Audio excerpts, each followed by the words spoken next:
More Valor broke very well from the outside draw, and Tis Big Money is at the rail, is in contention, is now taken second. Then behind them comes the Greyfoot Traffic, center of the racetrack. That's Rebel Jackson in a shared fourth. Now claiming that fourth spot is King of France, who's moving forward, progressing, has taken third position. Second to last, Tyrannosaurus Rex. And the trailer is Croak Patrick. They're chasing More Valor, and More Valor's got the lead. More Valor doing it nicely so far, is up by 2 lengths as they've got less than 4 furlongs to travel and move into the far turn. 23-1 was the opening quarter mile for More Valor.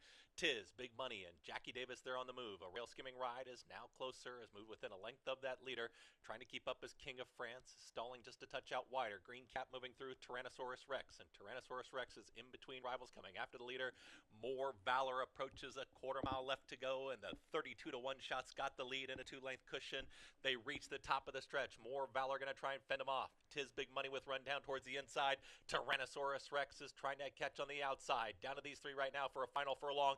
Can the big long shot hold on? More Valor is almost there, approaching the final 16th. Tis Big Money down towards the inside. Tyrannosaurus Rex, they're just not catching More Valor. More Valor almost there. More Valor 32-1 in the opener. More Valor wins it over Tyrannosaurus Rex. Tis Big Money finishing fourth was $41.25. Running time, 1 minute 14.32. Up next, it's race 2. Today's second. 1 mile. And they're off. Awkward beginning there for Eddie's Rocket, which is off awkwardly. Janny May's got speed from the outside draw, so does Going Home Now. It's these two into that first turn, but Janny May from the outside draw will cross over for Koa. Now gets the rail position here as they're 4 across the racetrack in the early stages. Janny May's got the lead, is up by 3/4 of a length. Here comes pressure from Going Home Now, and a wide run here. Off slowly was Eddie's Rocket, but is rushed up in the green cap. Those 3 across the racetrack. They're 4 lengths clear here from Beyond Oscar, and Andre Worry is well settled in the 4 spot. In behind that is She's Enticing. The early trailer will be Noble Disguise. 24-2 for that opening quarter mile. Janny May is controlling the tempo, and Janny May is in front, is up by 1.5 lengths. Going Home Now is stalking here from second, is well settled in that second position. Tough journey so far for Eddie's Rocket out in the center of the racetrack in third. Less than a half mile to go. Still far back is Beyond Oscar, who's trying to keep up with this group, but is now about 6-7 lengths off the lead. Trying to move forward, She's Enticing, and Noble Disguise will have to pass them all as they work into the far turn. Janny May is doing it nicely. Janny May is in control. Going Home Now continues to chase from second. They went 48-3 for that half-mile time, and Janny May is doing it very well. Is up by 2.5 lengths. Right there still in second is Going Home Now. Far back here is She's Enticing, is starting to rally a touch with Beyond Oscar. Tailing off there was Eddie's Rocket. The trailer is Noble Disguise. It's Janny May who's trying to take them all the way, and Janny May is extending the margin once again. Going Home Now continues to give chase for a final furlong. It's down to these 2. Janny May, Going Home Now is giving game chase. Janny May not quite there yet, inside the final 16th. Going Home Now grinding away and running out of time. Janny May does it. Janny May takes them all the way. Janny May over Going Home Now, Beyond Oscar, and Noble Disguise. Final running time. Today's third race, start of the pick 6. Carryover in that pick 6, just over $2,000. 5.5 furlong, and they're off. Good speed from the outside from Smokin' Alone. Has company towards the inside at the rail. Margarita Sunrise pushes on through. Now puts a nose in front. Is in front of Stone Guitar, who's tracking second. Close up third is going to be Conformists. And the green cap just stalking those 2 pace setters, losing some ground there after breaking on top. Smokin' Alone is out in the center of the racetrack in fourth. The 2 at the back. Blue City with the trailer with No Name. They speed towards the far turn, 22-3 for that pressured opening quarter mile. Margarita Sunrise, and Alvarado takes them into the far turn. Right there is Stone Guitar, and Flores is tracking from second. The trip comes from Conformist, is under drive here, 3 wide, coming after the pace setters now. Saving ground is Blue City, is at the rail for Barrios, trying to make up some late ground as they approach a quarter mile left to go. 3 across the racetrack. Margarita Sunrise is at the rail in between horses Stone Guitar, and the oncoming strides of Conformist out in the center of the racetrack. Conformist, the favorite, has taken the lead. It's Conformist who's in front for a final 1/8 of a mile. Conformist trying to put it away. Stone Guitar continues to chase, is alone in second. Blue City from the back as they approach the final 16th. Conformists and Ruina, they're going to stride away and win this one nicely. Conformist wins it. Conformist wins it over Stone Guitar, Blue City, and with no exact to 730, 50-cent trifecta 532, 740. 10-cent superfecta 5324, $3.67. That running time 1 minute 6.09. All set. And they're off, and Necessary and Proper was off slowly. Speed towards the outside from Laughter, and Laughter's right there with Tracy's Girl. Also, Motley Sue is in that early mix with Devilly. Slow starting Necessary and Proper is at the back end of the field. Just having to now check and get steady just a touch was Motley Sue is out of that leading group as they work up the backstretch. And to the inside, it's Tracy's Girl. Tracy's Girl has now secured the front, is up by a neck. Right there, the challenge from Devilly towards the outside. 3 wide is going to be Laughter, 23 seconds flat for the opening quarter mile. Just after that trouble there, shortly after the break, here's Motley Sue, who's back for more. He's got a 4-wide run, and Necessary and Proper is caught up with the pack, is now just 2 off the lead as they're well into the far turn now. Tracy's Girl, the big long shot. Devilly, Necessary, and Proper continues to come after these leaders as they approach a quarter mile left to go, 47 and 3. That half-mile time, and they're tightly bunched. They reach the top of the stretch. Laughter is now taking the lead. Devilly right there. Motley Sue up on the grandstand side, and here comes Motley Sue. Motley Sue in full pursuit. Laughter is right there. Down to these 2 right now with Devilly. Stalling a touch is Necessary and Proper. It is Motley Sue who's now leading the crew, and Motley Sue is opening up by a length and a half. Motley Sue, that's your winner. Motley Sue wins it over Laughter. Then came Devilly and Necessary and Proper in 1 minute. $2 exacta, 8 with 10, 31, 20, 50-cent trifecta, 8, 10, 5, $9.65, superfecta, $2.45. Pick 3, 6, 5, 8. And they're off. Good speed from in between horses, Enticing Prospect. And there's Coin Jar, and Coin Jar emerges with the front end, but tightly bunched here as they all want a piece of the early action. King Kali is going to apply the pressure here from second. 3 wide there is Hey Hey Harry. Further outside, they are 6 across the racetrack here, and now moving towards the inside will be Enticing Prospect to get in behind the leading group. Hung out on the far outside is My Cool Hand Luke, and very wide is going to be G Money. The lone trailer is Profitability. They are 5 across the racetrack as they get set to work into the far turn, 22 and 3 for a pumped up opening quarter mile. Coin Jar's got the lead. King Kali is in pursuit. Right there has been there the entire journey. The wide run for My Cool Hand Luke, but Flores, they are making up some ground, trying to keep up with that group as Hey Hey Harry. Enticing Prospect has got a mild rally towards the inside with Profitability, who starts to go through the gears. Blue Cap is in behind the leaders, has now taken fourth. They reach the top of the stretch. Coin Jar is trying to shake loose. Diving down towards the inside is Profitability, who's in pursuit, is right there with Enticing Prospect. Up on the far outside, My Cool Hand Luke. Coin Jar still there. My Cool Hand Luke is trying to put him away, even wide, but My Cool Hand Luke's got all the momentum. My Cool Hand Luke is up by a full length. Down on the inside, Enticing Prospect. My Cool Hand Luke gets the victory. Tight photo here between Enticing $21.62. Consolation pick 3s there. 536, 576, $3.85.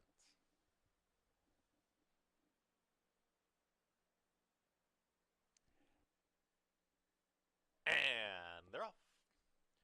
Tightly bunched here, and in between horses, Gold in Them Hills now emerges with the front end. Towards the outside is Lucky Mucho Man, trying to apply the pressure and also trying to be in the early mix.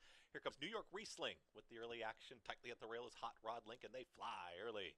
Top 3-0 right now, it's going to be Gold in Them Hills, who's ahead in front, trying to hold that rail position. Moving on through, here comes New York Riesling, ready to challenge, and now a pace duel on the front end. They zip through that opening quarter, 22 and 3 for that opening quarter mile.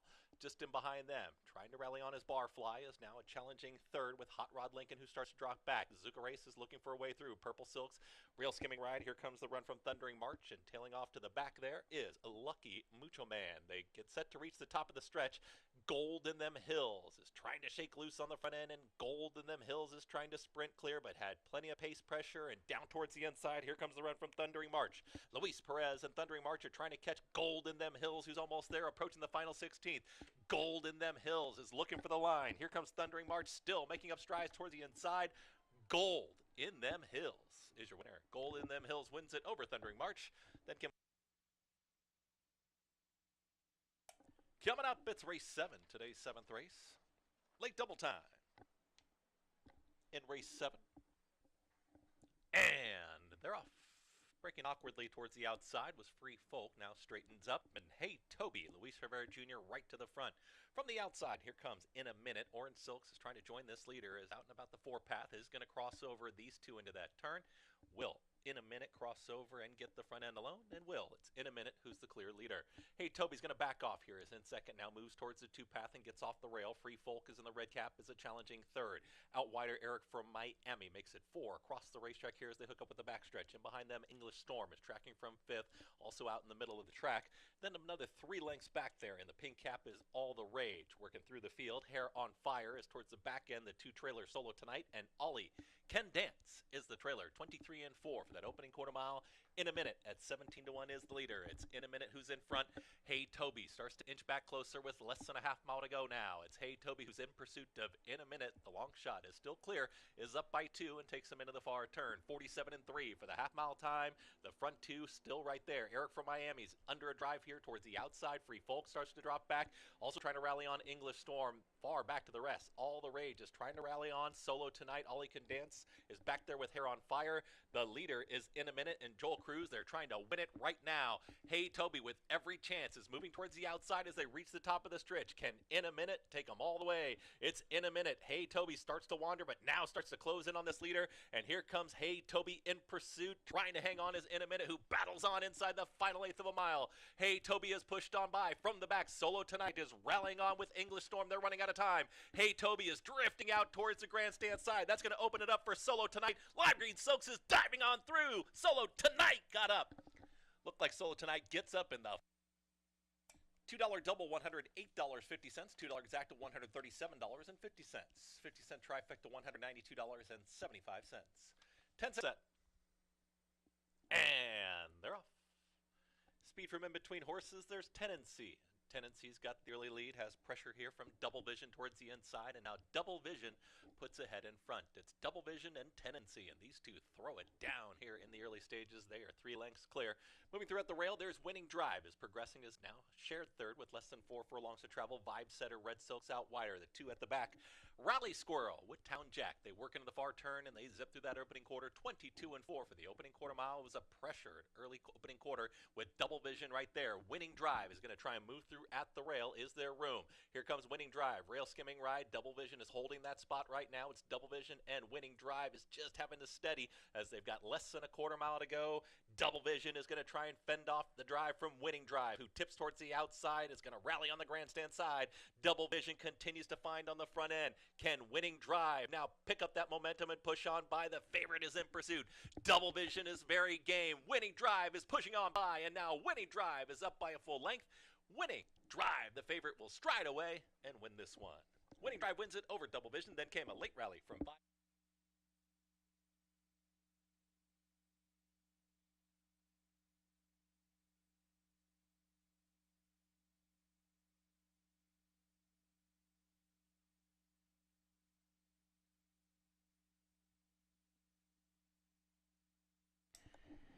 Good afternoon, ladies and gentlemen, and welcome to Finger Lakes Gaming and Racetrack.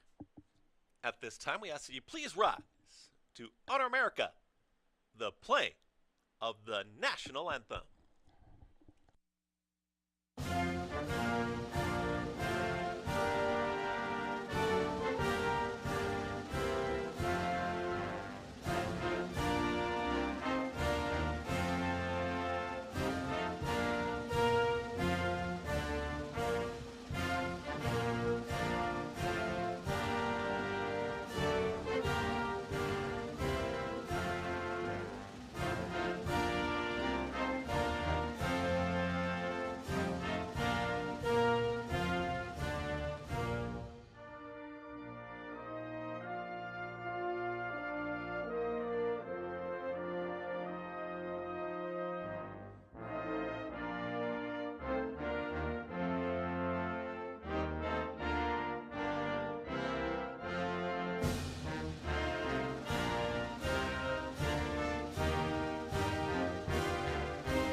Thank you, ladies and gentlemen, and welcome once again to Finger Lakes Gaming and Racetrack, a Wednesday afternoon of live racing action. The main track is rated as good.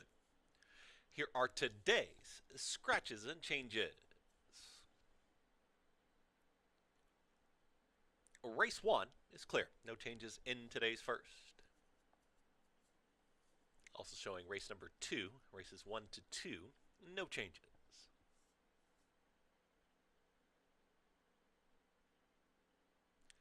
Race 3, scratch the 1, collected special. Scratch the 1 in race 3.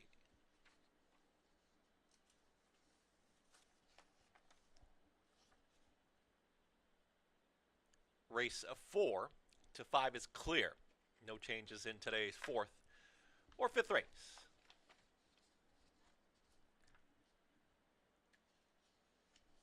Race 6, the 1 is +1. Scratch the 9 in permanence. Scratch the 9 in race 6.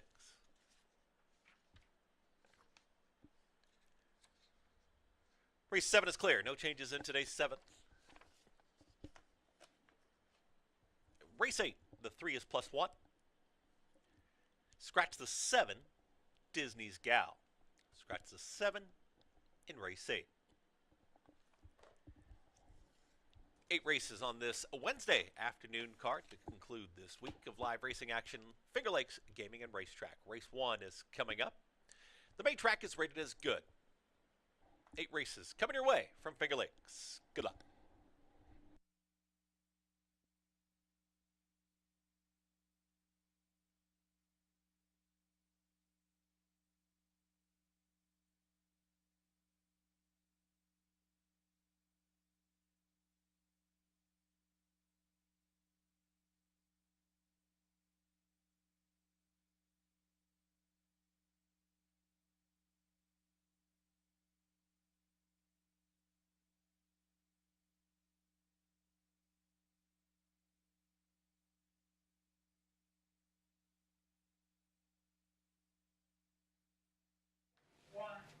And welcome everybody to Finger Lakes Gaming and Racetrack. I'm Dave Mattice. Yeah, we got 8 races on today's card. Got a drying out racetrack right now labeled good. Yesterday, remember we got all that rain the night before last, and yesterday still a miserable cloudy day. Rainy, and we were sloppy all day yesterday. Today, hopefully we can dry out and get to fast before midway through the card. But as of now, we are labeled good. I'm thinking we should be able to get to fast. It's been pretty decent weather this morning. Good to see the sun again. Didn't see it all day yesterday. A little bit of a breeze out there, so it should be drying out the racetrack as the days go on. We'll see how it plays. Remember, Monday front speed got good. Yesterday, kind of evened out. Front speed was good early in the day. Then he saw it evening out on that sloppy racetrack. See how it plays. It did produce a couple long shot winners. First race of the day, More Valor, taking advantage of a little bit of a speedy early track and went gate to wire at 33-1 for Christopher Fung. Andre Worry having another good day, a multiple win day. He's been on fire lately. I mean, he was early in the year. He won half the card. He got also, he had a 16-1 shot under Louis Perez. I mean, that was solo tonight. Big price later in the day. It's surprising he was 16-1 because it was Michael S. Ferraro. Of course, that's how, I think that was the 7th race. Probably the best betting race on the card. It was a good allowance race and pretty evenly matched. That one got the trip as it looked like that other horse was going to win and kind of started to drift out. Sold tonight, pulled off the upset. Well, you're going to have to test your handicapping skills coming up next week because we got the next handicapping challenge. Those are always fun to play. Of course, I've never been able to play them. I'm sure they're fun to play. I mean, they're free to enter, so why don't you do it? All you got to do is, if you're not already a Lucky North member, you just fill out a couple pieces of paper and you're a Lucky North member, and you can play a free contest. You win a $1,000 first prize. I would do it. They won't let me though. So good luck and make sure you're out here. Coming up next week. Well, now our next stakes race got a little ways to go. Still looking forward to that first week in September, Labor Day weekend. Got our jockey foot race. That's probably the big race of the year. Still kind of have to handicap that one, who's going to win this year. A couple quick jockeys in there. Arctic Queen will be coming up also on Labor Day. That's the next stakes race. 6 furlongs. That's for the older fillies and mares. Still off in the future. We got today to deal with, an off track to start it off, and a card we're going to get a bunch of winners and make some money. First race of 5,000 claimer going to route. Exacta Tri Super Daily Double and Pick 4 starts in here. And I guess the big question is, can 30 Oysters repeat that effort that he had last time? They don't always do that. When you see the sprinter stretching out to the route, sometimes they run well first time going long, and then maybe not so much the next time, especially when they got good speed. He was able to get the early lead. He did face a little bit of early pressure, more hounding than anything, because he kind of opened up the lead halfway through. It just got caught at the wire by Anointed Spirit, who didn't run that well coming back, but ended up going against a front speed track and a horse that got loose. Well, 30 Oyster really had no excuse other than it was his first time going long, and he might have got beat by a better horse than Anointed Spirit. You look at this race and the time that he ran, and if he can get the lead in here, get an easy enough lead, similar fractions, maybe even get closer to a 50. If he can get 49 and change closer to a 50 against these horses, it's a little bit further. You're talking about 1 mile and a 16th, so he's got to let that speed last a little longer. But sometimes that doesn't matter if you're able to control the pace and they don't make the move at you until later in the race. I don't see a lot of speed in here, and that's the reason I like 30 Oysters. You know, maybe drinking solo coming out of some sprint races, maybe he tries to be a little or aggressive early or something, but other than that, I think it's 30 Oysters' race to lose on the front end. And if he could repeat the last effort, that's good enough to win here. He's at 6-5 early, probably going to be one of the favorites. I did use a little bit of a price for second in Cambu for Torelli and the Niz. This one did have a little bit of a troubled trip last time against 30 Oysters. I don't think he was going to beat 30 Oysters anyway. He looked good breaking his maiden. He didn't beat much in that race, but he did what he had to do. Bet the Palace did come back to it. I think that one turned back and ended up winning. And that was dropping to 5 for Cambu. And it's not like he ran that badly last time. Again, a little bit of trouble. I mean, other than 30 Oysters, who looks to have a tactical edge on this field, it's pretty evenly matched. You know, Big Hutchie's a big question mark. Maybe he needed a race long. Dancing with Jake, kind of an underneath type, whether he's going short or long. You know, Drinking Solo is a tricky read. I don't know what happened to him last time. Maybe the 5 furlongs was just simply too short for him. But if you're going to make the case that it was the off track, well, guess what? We got an off track today. So I don't know what to do with that one either.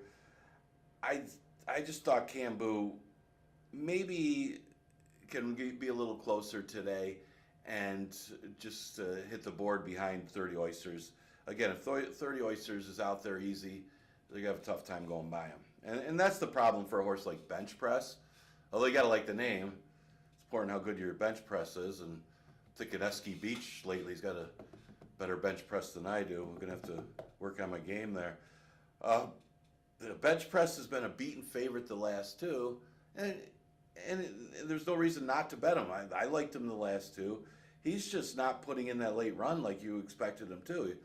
I mean, he was too far off of the pace, 2 back, I'll say that, and then made a late move, kind of no impact.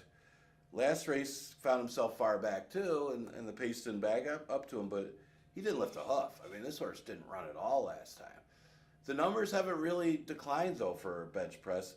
Maybe the races are a little tougher. Maybe that pace flow just isn't going his way, and he may be at the mercy of that early pace. Problem today is it's the same thing. It's a little further for him to put in the late run, 1 mile and a 16th, and he does have a win at this distance. So this is probably, you would say, his best distance, considering that's where he broke his maiden. But he's going to have 30 oysters, or the pace just simply come back to him if he's going to win. He's still got to like him to hit the board just because of that. I think because of the distance more than anything, but his running style might be up against it. 1-3-2 in the first. Okay, second race, 5,000 claimer for fillies and mares going 6 furlongs. Non-winners of a race since the date. Keep that in mind, because it's a softer field at the 5,000 level than a lot of them, we'll say. And really, 2 horses stand out. And as far as numbers wise, obviously neither one of them are world beaters. Christmas Dinner's more of an underneath type, but she's got a big chance to win here depending on the pace flow. I did lean towards Bayou Melody over Christmas Dinner. She's inside. She may have needed a race, and I think she's could stay close enough. I think the big factor is going to be Betty Rubble. If Betty Rubble wasn't in the race, I probably would have took Christmas Dinner, because that horse could, without being aggressive, could just get out there and do a 23-47 and change very easily and go on to win. Now with Betty Rubble in the race, I think Betty Rubble's going to be aggressive here from the inside. It's 6 furlongs, but she does have enough speed that she could be out there with Christmas Dinner. She might even be just as fast, if not faster than Christmas Dinner on her game, if she's got her normal speed. So that's the key. There isn't much speed in the race other than Betty Rubble and Christmas Dinner, but that puts Bayou Melody in a good position too. I mean, you figure Betty Rubble's going to be on the lead. Christmas Dinner's going to be right on her flank. They're right outside. Those are kind of the 2 speeds here. Bayou Melody's going to get that pocket trip right inside the 2. And I think that's the key to victory. And again, I think she may have needed that last race. It's not the strongest of races she comes out of, but neither is this one. It's almost like this is actually easier going to the one since the date. And she doesn't mind an off track. One of her wins on an off track. And speaking of which, Christmas Dinner has been really good on an off track overall, considering her overall record. She's got a good in the money percentage on off tracks. And again, looks like the pressing speed in a sense here. And that might be the kind of trip that she wants. Because you see that when she has gone to the lead, it's almost like she looks for competition late, kind of picks up her stride a little bit. So when she's out there with the pace, and then maybe kind of takes over in the stretch, that might be what she wants to do going 6 furlongs. I could see it. And that might be the case here, because she's probably better than Betty Rubble, and this 10-year-old's still running good. And she's been a little more aggressive than normal. If you look at the pace figures, the last 2 races, I know they're shorter distances, but she's been a little more aggressive, and it may have been kind of her undoing last time. She got beat by a horse that's been finishing second and third a lot. Now, Christmas Dinner's a horse that finishes second and third a lot, but when the pace flow goes her way and she could sit right off of the speed, and that might be what's going on here, is she could sit right off of Betty Rubble and take over and win the race. I'm gonna think that's going to happen here. I'm thinking Betty Rubble might be able to get the lead in this race, and maybe get a clear lead if Christmas Dinner backs off her a little bit, because there isn't much speed. And she's not that fast. She's actually lost a little bit of her speed if you look at her pace figures. She gets a little bit of freshening since her last race. It's 6 furlongs today. She should be quick enough to get the lead, and doesn't have to be that fast to do it. Like I said, I think I could see a 23 first quarter in here, and you got to think that Betty Rubble from the rail could do 23. I mean, that's her only chance, is to get the lead in here. Other than if she doesn't get the lead, she's not going to hit the board. So I'm thinking that she will. That Christmas Dinner might keep her in the race a little bit, and maybe she can hold on to land a share. So I'm going to go the 2, 6, and 1. The other one seems to be Subtle Giant on the drop. She's more of an underneath type. It's, she's only a 2-time winner. She's still eligible for the 3 lifetime. Sometimes when they're this week, it doesn't matter though. Okay, third race, an allowance race, the non-winners of State Bred. They do scratch the morning line favorite out of this race, talking about Collected Special. Do we have the return of owner Richard Royce? Who is this guy? I know he had a high percentage when he was here before. I think it was, who was his trainer? Brian McCall for a little while now. Jeff Engelhart. Wow, you always got to notice when Richard Royce has a horse in. They're usually pretty good. Of course, they're usually well touted upstairs for some reason. Not sure why. But one thing you say about Sigalert is the horse does still have a couple speeds to run at. But I'm seeing a two-speed number here, though. Even with collected special out, I think that helps horses like CJ Grand Slam and Sharp Pass. The question is, how fast do they go early? It is only 5.5 furlongs. And the other question is, did Sharp Pass regress, or did he need that last race? And that may have been a possibility where he was off for 2 months and just battling with much tougher competition. You look at the race that Sharp Pass comes out of, you're talking about, it was in for the lifetime, for the 4 lifetime part of that condition. It was one other than or the 4 lifetime, and it attracted Bustin' Away and Don't Lose Cruise. Bustin' Away is on his way to running stakes races, and Don't Lose Cruise is a pretty good one as well. I think Bustin' Away is undefeated here at Finger Lakes too. So no shame. Definitely comes out of a tough race, and that's almost like that was a stakes race, even though he was in for the 4 lifetime. This is a lot easier moving to the 1 state bred after encountering those type of horses. The big question mark is going to be CJ's Grand Slam, because that looks to be the other one that's got speed. CJ's Grand Slam probably doing a smart thing here.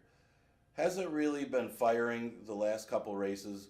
So Anthony Ferraro gives him a little bit of a freshening and puts some works into him. That's something that Jimmy Wright does. So he's kind of following the regiment of CJ's Grand Slam's previous trainer.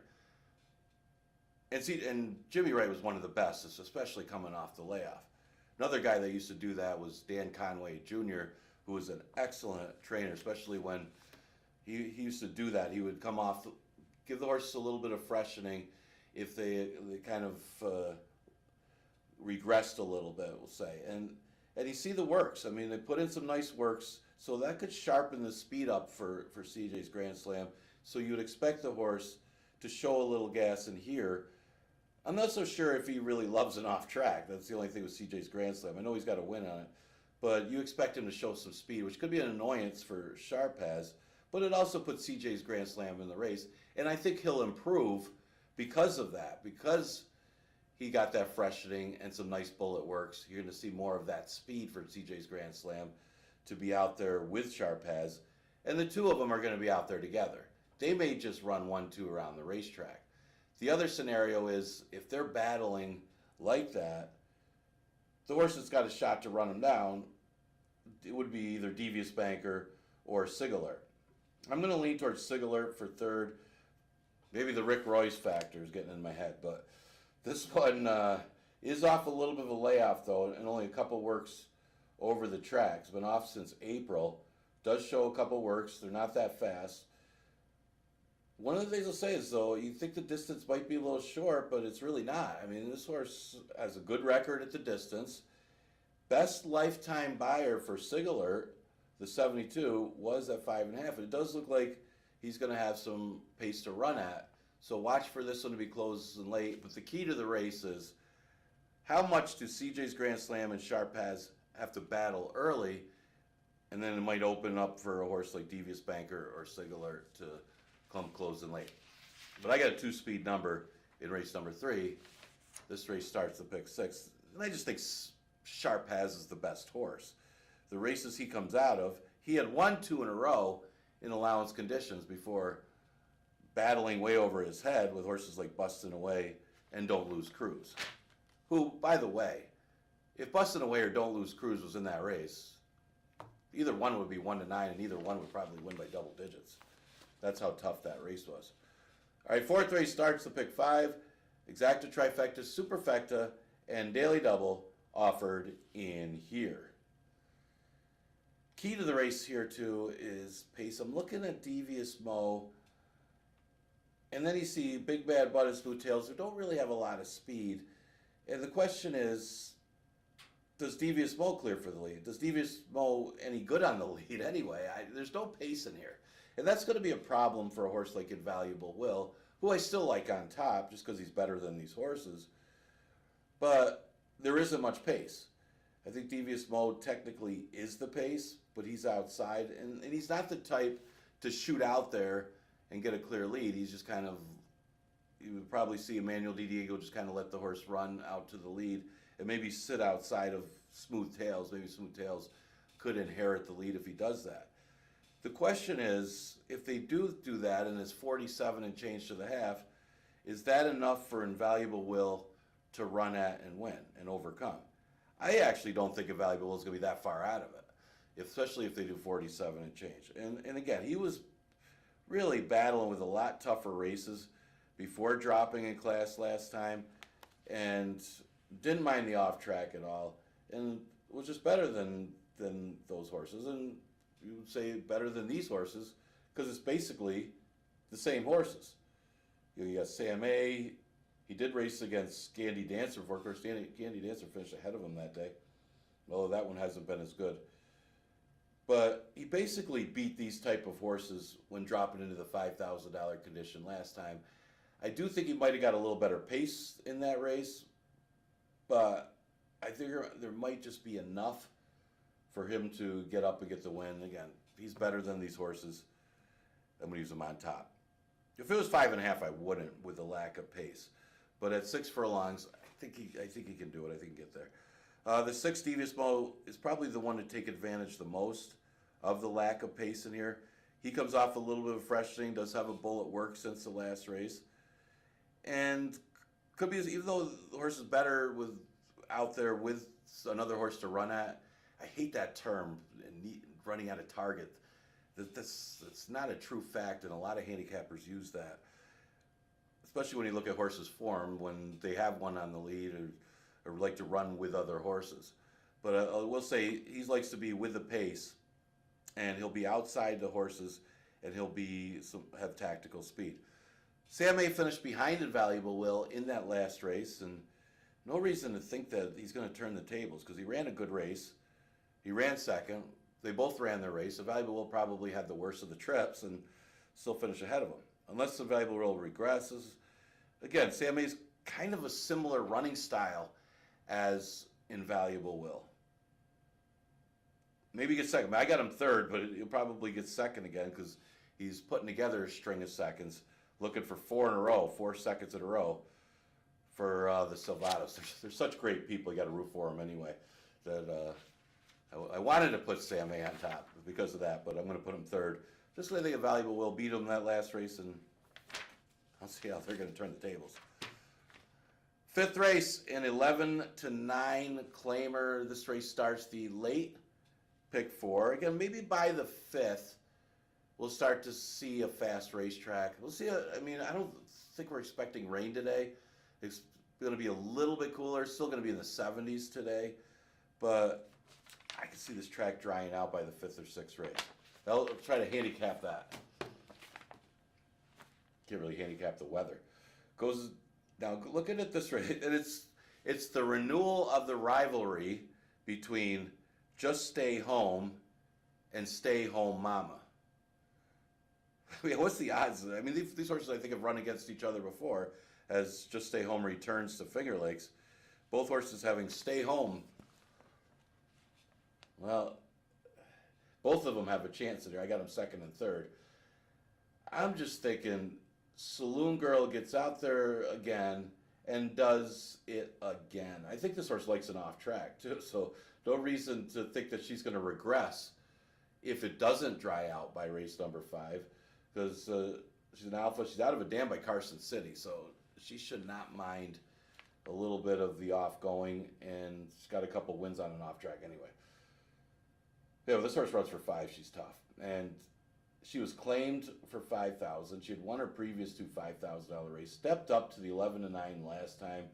Basically, these horses, and got the lead and just kept going. Now there wasn't any speed in that race, and it was only a mile, and it's almost like you hate to say even money's a good price on a horse, but when you're talking about some short price winners, doubling up's not so bad, especially if you play football games. But she looked like she was low in speed and was going to win that race, no doubt. But the big question is, does she do the same thing here?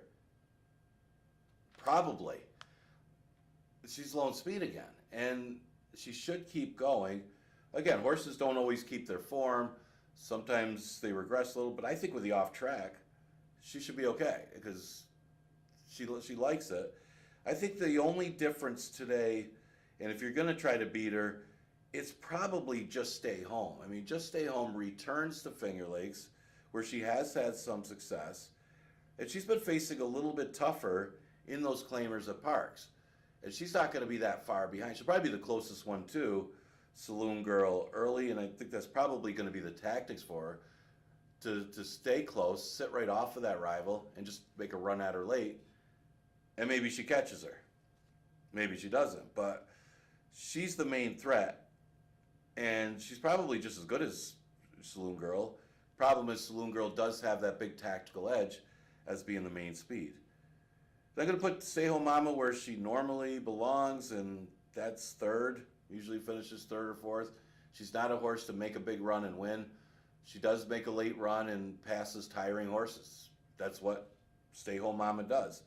And she's made a living at the one state bred level just doing that, finishing third and fourth a lot, sometimes second, when she's able to close by another horse that's tiring. Well, they decided to drop her slightly here to the 11 to 9, which is usually a little bit easier than the one state bred. And it looks to be again today. Again, it's for an 11 to 9, it is more like a 5,000 claimer, other than, Saloon Girl and Just Stay Home. I know Just Stay Home was running for bottom claimers at Parks, but those bottom claimers are just as good as our 11 to 9s. And Melissa Smile isn't really competitive for 11 to 9. The rest of them have run for 5, so I'm going to go the 2-5-6 in race number 5. Just think there's another gate to wire chance for Saloon Girl. 6th race, we got a big scratch. Really big. I mean, this was no doubt going to be my top choice. Probably would have been a pick 5 single for me if I'm playing the pick 5 or pick 6. And made it easier as far as handicapping because you automatically already have a top choice. I mean, you look at it, Impermanence is a standout. Dropping in class to 5, has had excuses, ran into, sometimes these are the type of drop downs that I normally like. Ran into Sweet Anniversary. That's why the horse lost by double digits, not because the horse ran badly. They dropped to 5, and they run off the screen, and that's why you would have liked the horse. But she's a scratch. Stop talking about her. It does open up the race, though, with this horse out of it.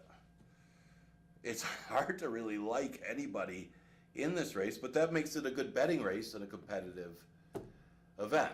Now, I do think there's plenty of pace in here. There's no real good, quick speed horses that are going to go out there in 45 and change or 46 and keep going.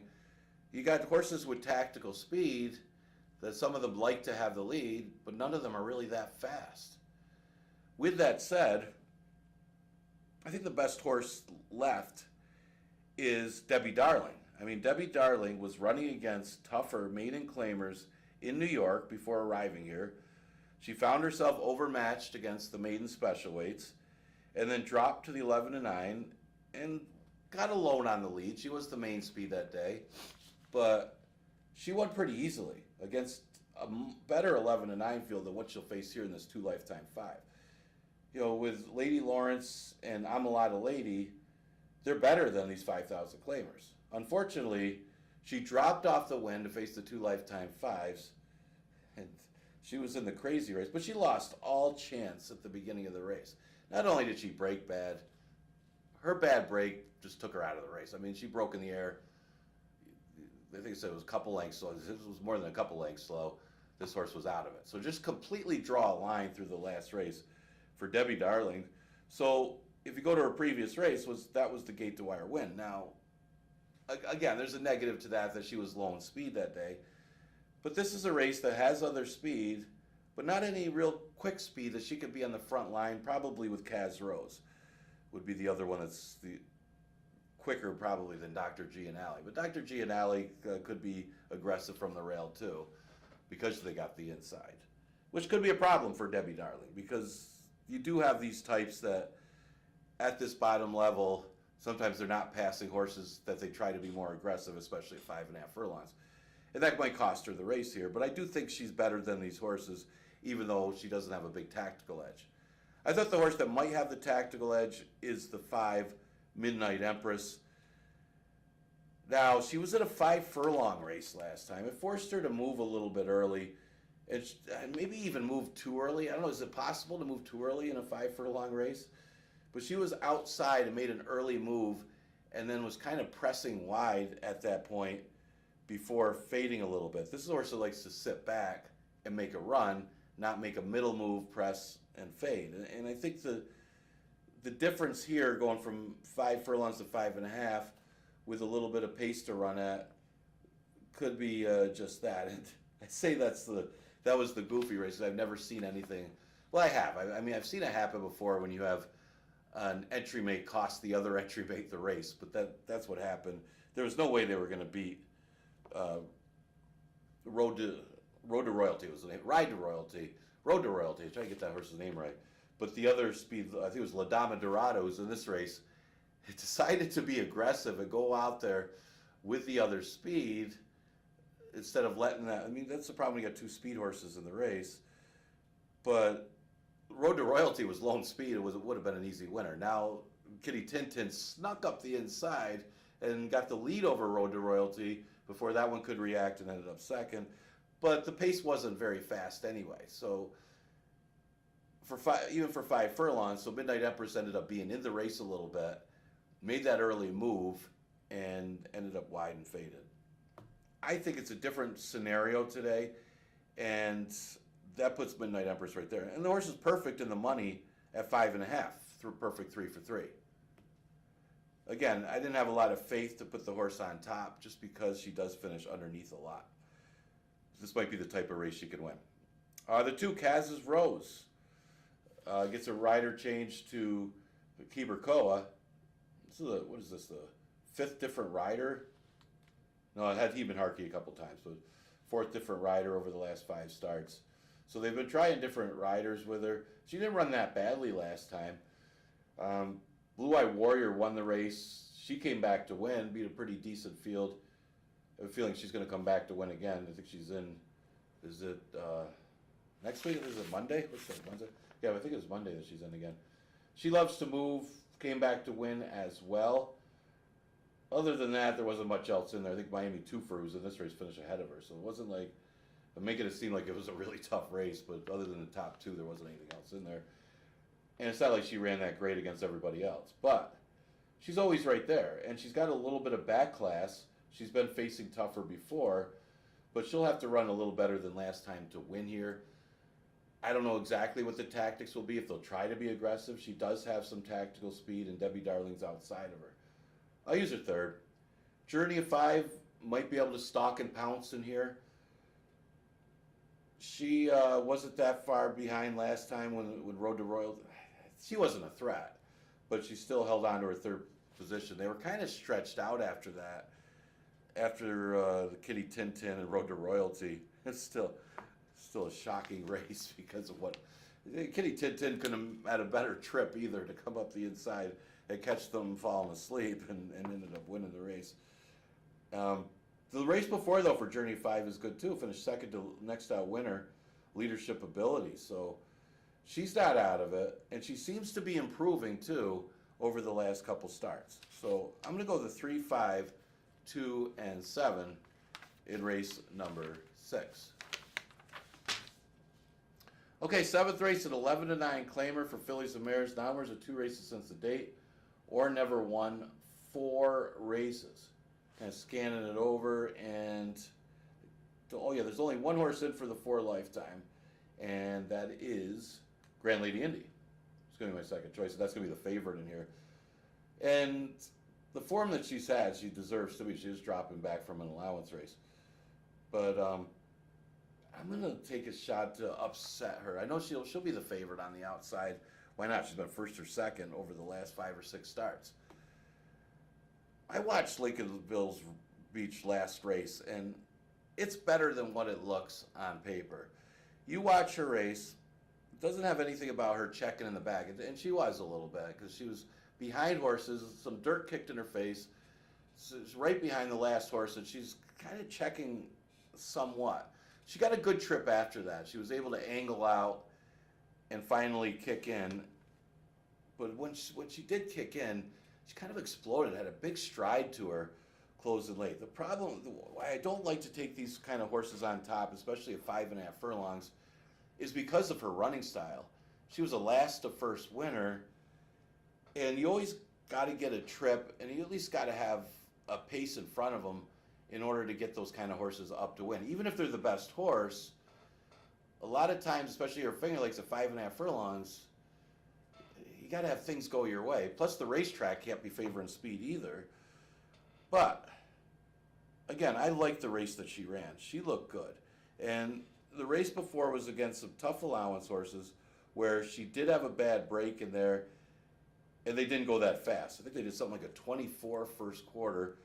Tequila was able to save ground on the rail, or she wouldn't have been able to close ground and win. So I'm going to draw a line through that allowance race that she had going 6 furlongs. And I'll go back to the other start she had here this year, and that was at 4.5 furlongs, which is too short for her running style. She ran second to a horse called Little Miss Sunshine. Little Miss Sunshine was the top 3-year-old filly on the grounds last year. And she's been sharp this year as well. I think she may have lost once. But Lincolnville Beach, look for her to be closing late in here. He hopes she doesn't get caught too far back. Again, she was checking a little bit early in the race, and maybe that's why she found herself further back. But I'm going to take her on top. Grand Lady Indy, whether she wins or second, she makes it interesting. And maybe that's why I think Lincolnville Beach might have a shot to run her down, even though Grand Lady Indy's got better numbers being in those allowance races. But keep in mind, they're allowance races, but they're lifetime conditions. She ran second to Dale Avenue, who took advantage of a speed favoring racetrack. Then she followed it up with a win. Actually, 2 wins. Again, they were both close. Last time she ran second to Honest Banker. All these horses would run second to Honest Banker. She was the best winner. But it's still a good effort for Grand Lady Indy. I do think her numbers are a little better the last 2 races because of the off track. I think she likes it. May not be an off track by the 7th race, but she's got to play, even though she's the only one in for the 4 lifetime. The 3, Flattery's Music, that's the one at Lincolnville Beach, just caught at the wire though. Flattery's Music was up closer to that 47.5. And Lady Quinn steps up in class after in for the waiver claim. She won pretty easy. She was the best winner of that $5,000 race. This isn't that much to ask, stepping up. So, good race, 5-7-3-4. Last race, scratch the 7, Disney's Gal. Yeah, this one was, looking at this race last night this morning was like getting a headache trying to handicap this race. It's a puzzle. It is definitely a puzzle, but it's also one of those races where I always like to come up with real good reasons. I never like to guess when it comes to horse racing, and I'm not into angles or anything like that. You look at important information, relevant information, and you come up with first, second, and third horses, and you want to envision where they're going to be on the track during the race as well. Yeah, I don't know if you could do that with this race. This is that soft of a race where you do have a couple speed types. They're not that fast, though, but I wouldn't expect the pace to be quick. You may be looking at something like definitely 47 and change for 5.5 furlongs, maybe even slower. I do think the one horse that has the most room to improve, and I think that's where you got to look at this race. Lygon's Legacy goes first time Lasix and has room to improve. Now, her last race wasn't good enough to win, even though it was 11-9. But she could move forward from that race. And again, Debbie Darling kind of got away and won the race pretty easily. Basically got loose. But Disco Princess also comes out of the race and finished ahead of Lygon's Legacy. But Lygon's Legacy, again, Disco Princess has run since then and ran for 5,000, has had 4 starts. Lygon Legacy's only had 1 start, and it was that 5th. So She doesn't have to improve much, as this race came up a lot weaker, dropping to 5. And Disco Princess, that's one I used for second coming out of that race. Why not?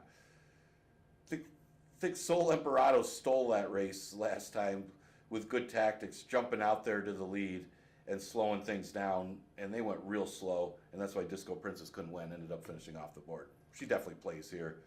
And Crystal, been running her a lot. She ran good in a route last time.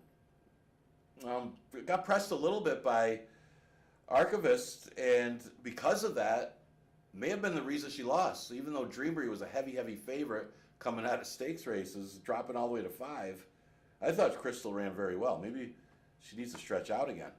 I'm going to go to 254, though, in race number 8. Those are my picks for today. Enjoy today's card. Drying Out Racetrack. Watch how this racetrack plays throughout the day. Hopefully we get to fast, at least midway.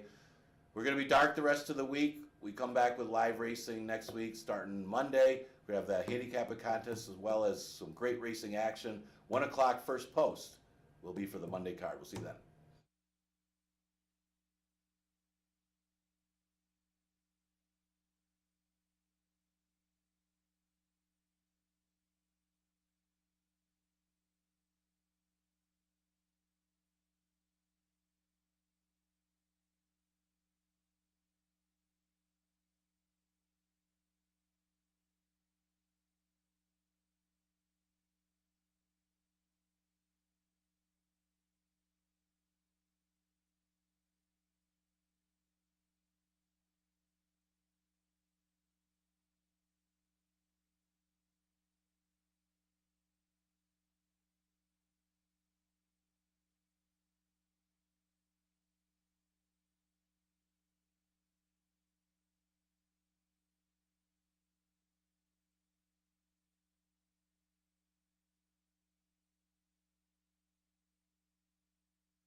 Field steps on the track for today's first race. Race 1, 6 minutes away. Start of a pick 4. Race 1, a mile and a 16. Field of 6. Race 1, 6 minutes.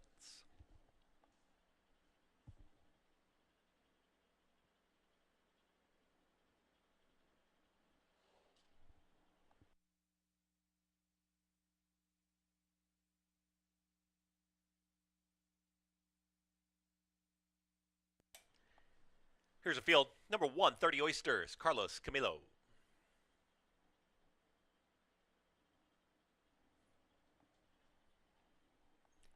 2 is Bench Press, Michael Davila Jr.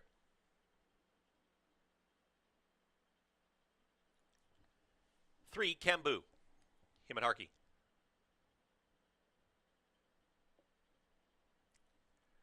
4 is Drinking Solo, Jackie Davis.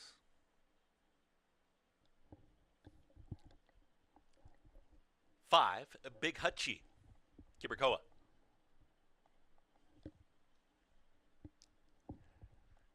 And the 6 is Dancin' with Jake, Rafael Rowena Jr. That's the field for today's first 5 minutes. Race 1, pick 4 in 5 minutes. Don't forget to download your free Finger Lakes Equibase programs. You can do it for every racing card. Head on over to fingerlakesgaming.com.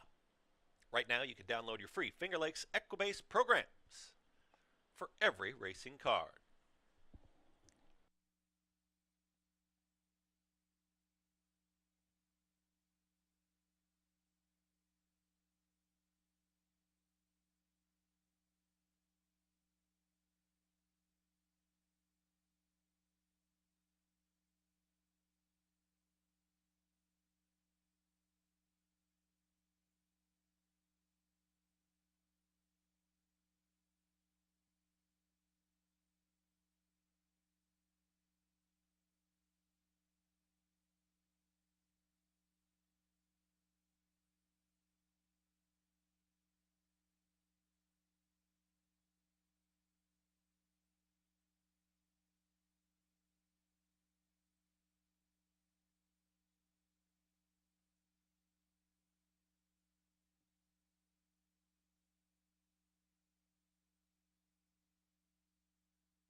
Field is approaching the gate for race 1.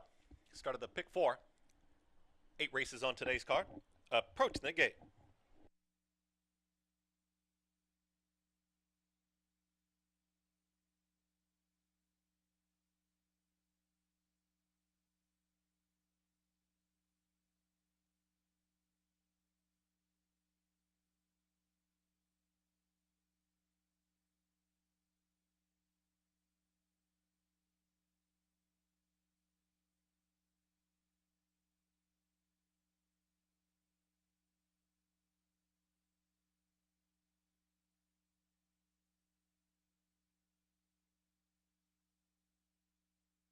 Horses are at the gate. It's post time. Post time for today's first.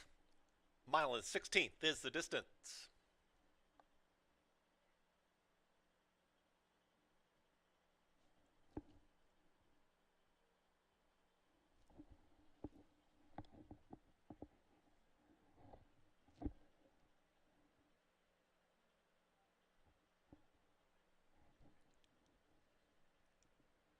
Cambu moving in.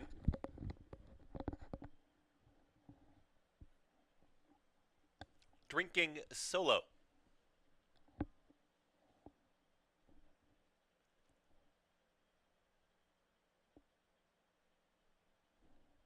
Two out.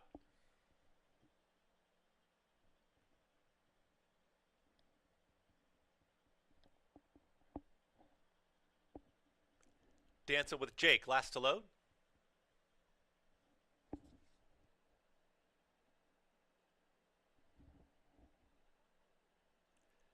Goes in.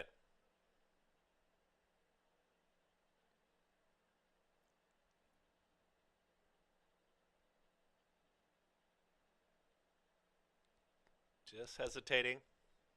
Dancing with Jake.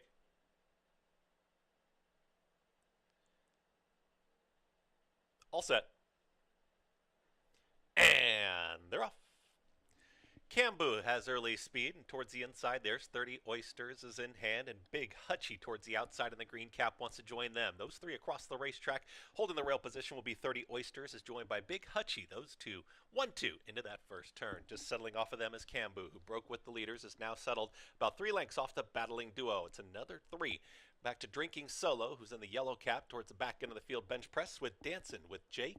Very well strung out here as Big Hutchie wants the lead, and keep her going. Big Hutchie, they now assume command. They're up by a length and a half. They work to the back stretch.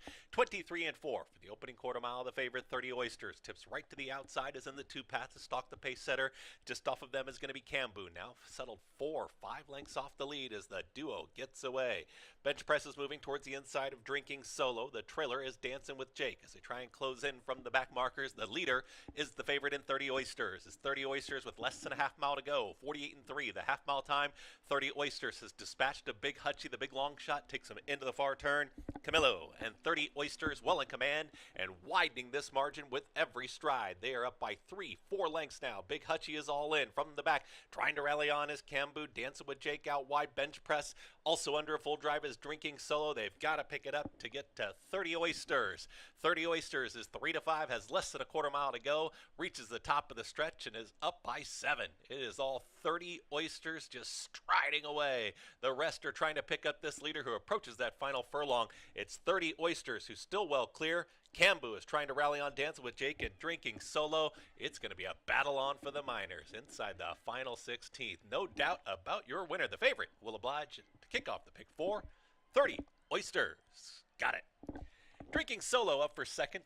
Dancing with Jake and Cambu. Final running time. 1 minute 48.71 seconds.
Order finish. First, the 130 Oysters. Second, the 4 Drinking Solo. Third, the 6 Dancing with Jake. And fourth, the 3 Cambu. 1-4, 6-3 in race 1.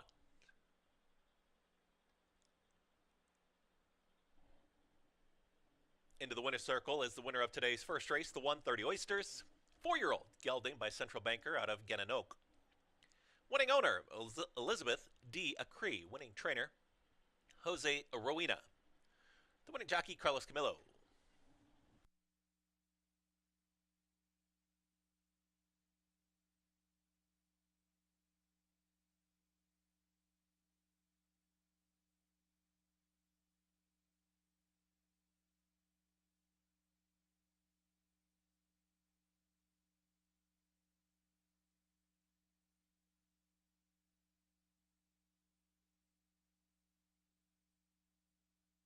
Race 1 official, $2 exacta, $21.40, 50-cent trifecta, $28.50, 10-cent superfecta, $16.60.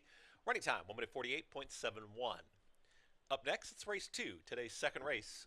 Start of a pick 3. 6 furlongs. Race 2 in 20 minutes.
Horses are in the paddock for race number 2, and no big surprises in the first.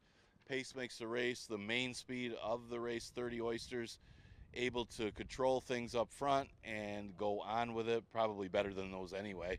Carlos Camilo aboard for Jose Rojina. That starts off the card with a very short price at odds of 3 to 5.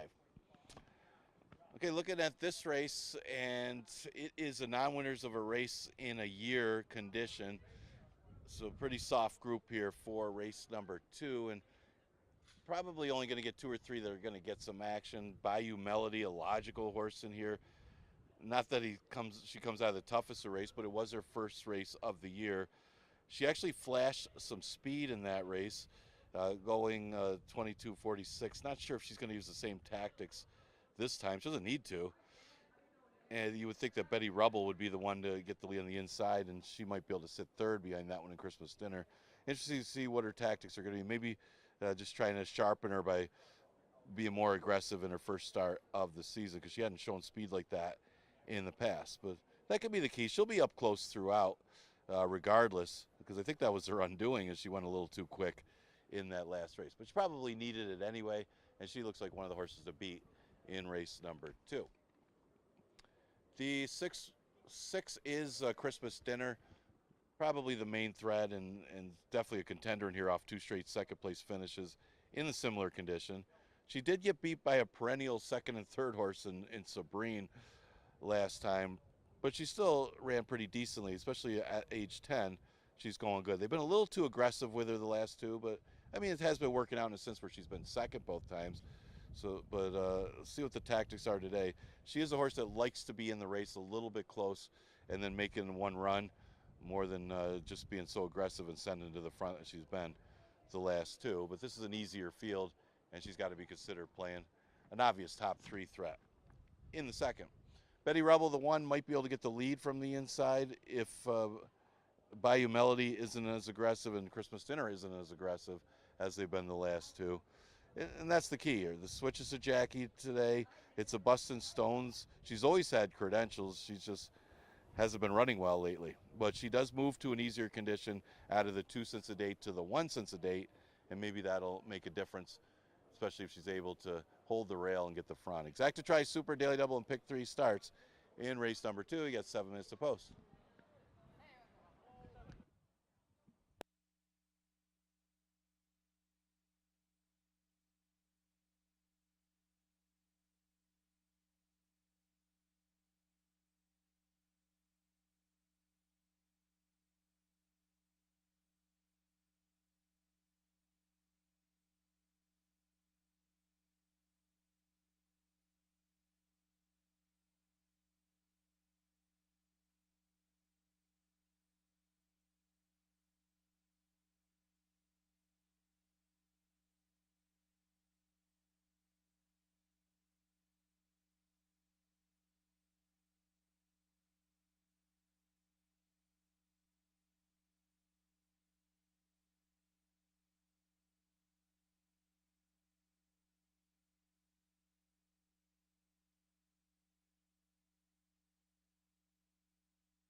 Field steps on the track for today's second race, race 2, 5 minutes away.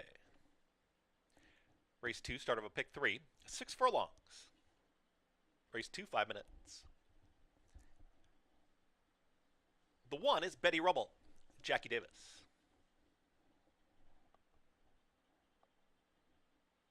2, Bayou Melody, Kevin Navarro. 3 is Key Dancer, Heeman Harkey.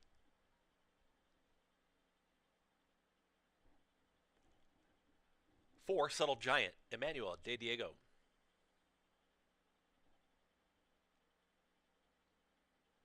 5, Coffee Futures, Nazario Alvarado. 6 is Christmas Dinner, Jeremiah Flores. That's field for today's second 4 minutes. Race 2 is next.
Approaching the gate for race 2.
Horses are at the gate. It's post time. Post time for today's second.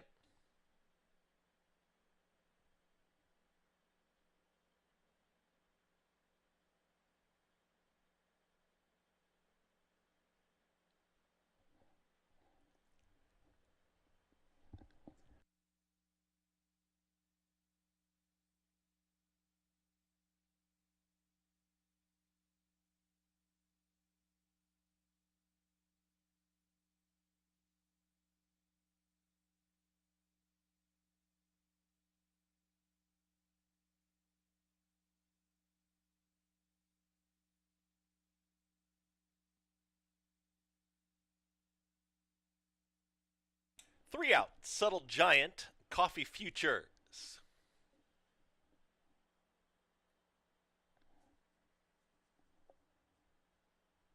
Christmas Dinner to the outside.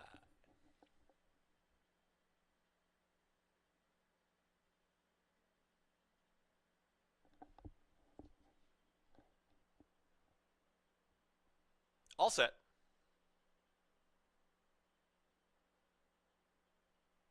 Movement to the outside and just unseating the rider there.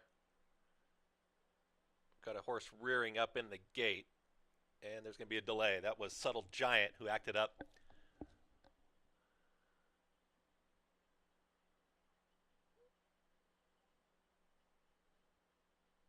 Riders are off. Stand by.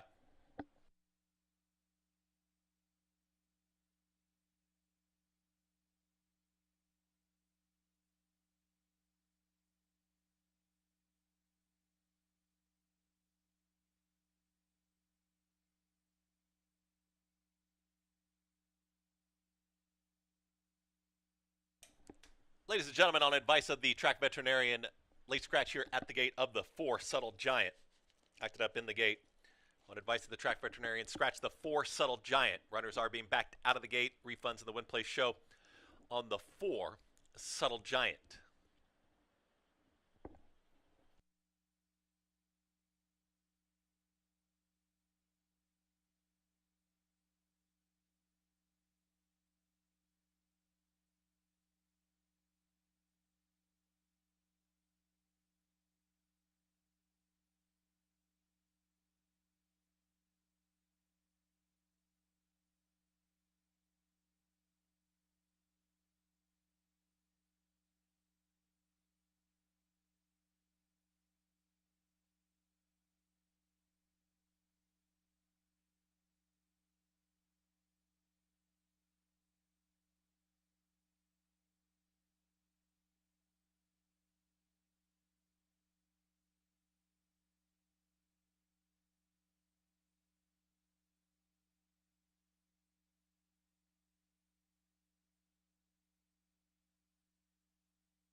Riders getting a leg back up here.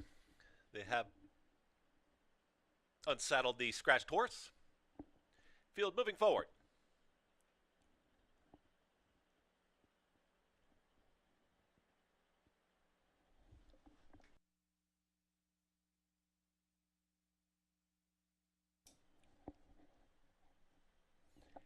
Bayou Melody moves in. 1-9 currently Bayou Melody. Big favorite. Keen Dancer.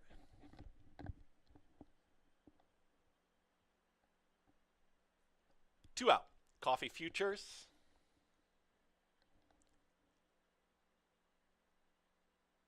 Christmas Dinner. All set.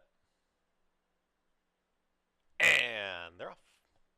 Christmas Dinner breaks very well towards the far outside. In between horses, there's Bayou Melody, and Betty Rubble will join them 3 across the racetrack. Coffee Futures is now settled into the 4 spot, and the early trailer at the back end of the field will be Keen Dancer. They work up the backstretch here, and Christmas Dinner's got the lead. It's Christmas Dinner and Betty Rubble. Bayou Melody, the 1-9 favorite, backed off the early tempo, has moved to the 3 path here, 23-2 for the opening quarter mile. They move into the far turn. Christmas Dinner's got the lead. The favorite with every chance now is in the clear, just stalking the pace setter as Betty Rubble starts to lose some ground. Moving up to the outside as Coffee Futures is now challenging and taking third. Far back gets Keen Dancer. Christmas Dinner is still ahead in front. Bayou Melody. Kevin Navarro just waiting for the cue as they're ranging up on the outside here, and they get set to reach the top of the stretch, 47-3 for the half-mile time. Here comes the favorite, Bayou Melody. Bayou Melody to the outside of Christmas Dinner, who battles on towards the inside, but Bayou Melody, without being asked, has moved to the front, and Bayou Melody is cantering home. Inside the final 16th, no doubt about your winner. Bayou Melody is going to win it at 1-9. Bayou Melody wins it. Christmas Dinner, Coffee Futures, Betty Rubble, and Keen Dancer. Final running time, 1:14 and 1.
Order finish. First, the 2 Bayou Melodies. Second, the 6 Christmas Dinner. Third, the 5 Coffee Futures. And fourth, the 1 Betty Rubble. 2-6-5-1 in race 2. Was a late scratch at the gate of the 4. Into the winner's circle is the 2 Bayou Melody. She's a 5-year-old by Cajun Breeze out of Haunting Melody. Winning owner is Windy Lee Farm, LLC. Winning trainer is Jonathan Buckley. The winning jockey, Kevin Navarro.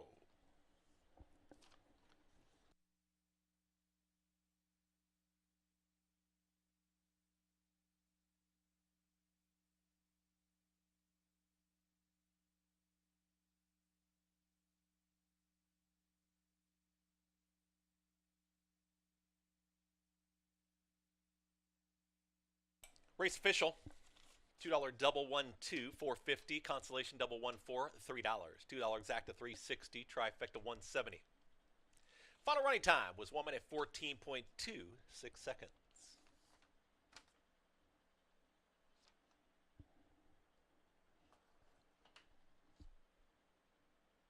Coming up, it's race 3. Today's third race. Start of the pick 6. Race 3 allowance, 5.5 furlongs is the distance. Scratch the 1. Race 3 in 23 minutes.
We're in the paddock for race number 3, and no big surprises. At least not the first 2 races. Bayou Melody getting bet off the board does not disappoint. Looked like the winner all the way around the track. Like the different tactics, was able to relax a little more today, and Navarro knew he had the race won. Went on to victory for trainer John Buckley. Christmas dinner able to hold on for second for the short exacta in race number 2. Okay, let's look at the third. It's a good one. Allowance state bred condition, going 5.5. We're going to start the $1 pick 6. We are down to a field of 5 with a scratch of the 1 collected special. Start with Sharpaz. Sharpaz coming in here, won 2 in a row and looked good in both of them. Beat Sacramento, who was a pretty good one, and Super Rocker. Actually, was a very good race in the 3 lifetime, but then stepped up in the 1 other than or 4 lifetime condition and just ran into a couple bears in Bustin' Away and Don't Lose Cruise. I don't think Bustin' Away is lost here at Finger Lakes, and ran in a stakes race down in New York. So that one is going to be, and is already, a real good one. Probably a future stakes winner is Bustin' Away. And Sharpaz in that lifetime condition, what are you going to do? And pressed a very quick pace before fading. May not even have run his best race coming off a 2-month layoff. A little bit easier spot today, going in the 1 state bred condition. Just a matter of the pace flow. He's going to have to deal with CJ's Grand Slam, who's breaking inside him. Now, CJ's Grand Slam's coming off a little bit of a freshening, and during that freshening, putting some works in him.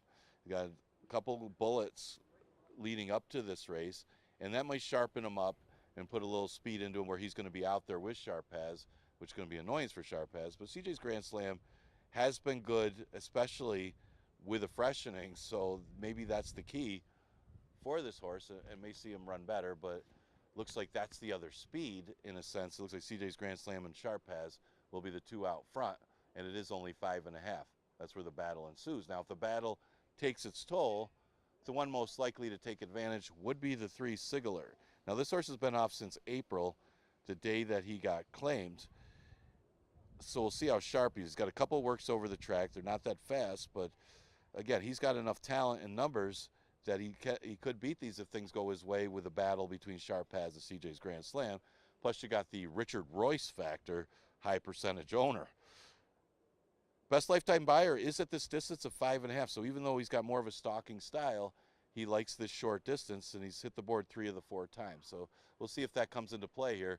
If CJ's Grand Slam and Sharpaz do end up doing battle up front, he's the one that's got a shot to chase them down. Exacta Tri Super Daily Double Pick 3 at a $1 Pick 6 starts with the third. Scratch the 1 collected special.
Ladies and gentlemen, just an equipment adjustment here in the third race. So just a short delay on the horses coming onto the track for race number 3.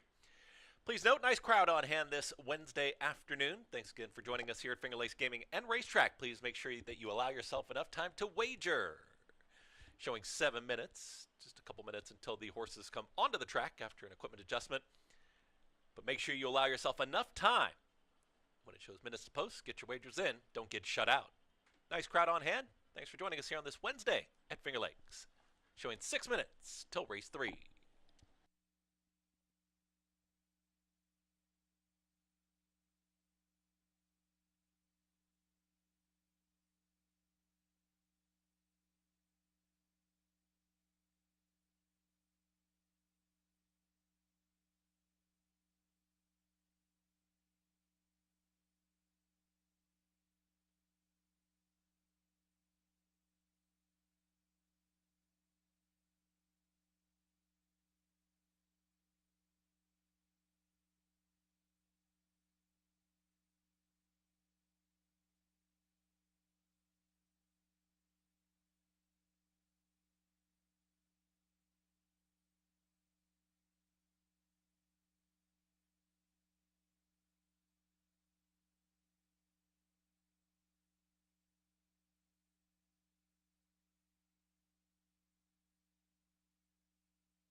Field stepping on the track for today's third race. Race 3 is next. Start of the pick 6. Here's your field.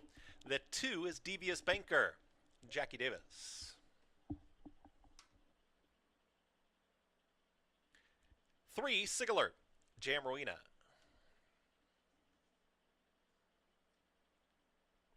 4 is CJ's Grand Slam, Luis Perez.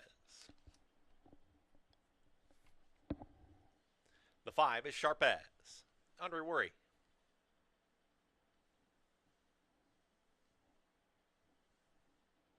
6 is Pot of Gold, Nazario Alvarado. That's the field for today's third, showing 3 minutes till race number 3. Nice crowd on hand on this Wednesday afternoon. Don't get shut out. Get your wagers in now. Showing 2 minutes till today's third race.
Getting closer to post time. The pick 6 starts here.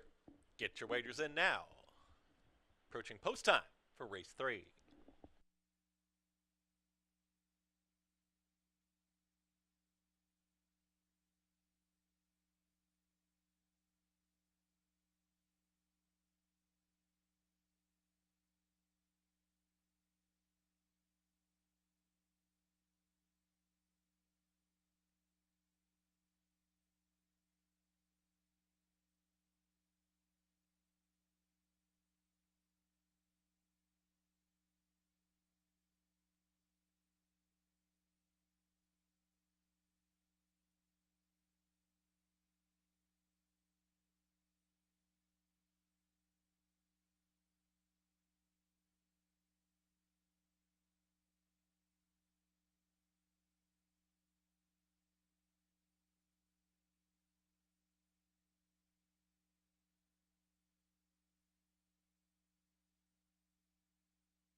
Field is approaching the gate. Approaching the gate for race 3. Wager now. Approaching the gate.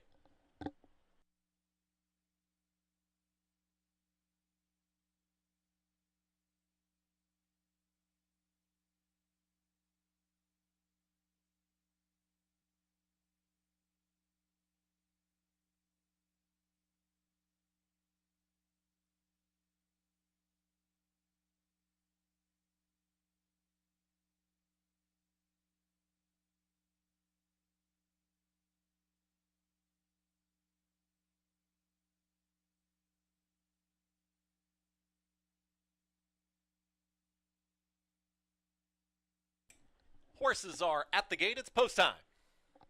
Post time for today's third race. Devious Banker, first to go in. Sig Alert.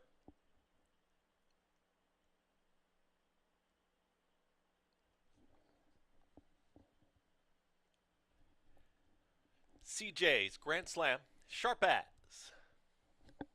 Pot of Gold. Last two to load. Sharp As.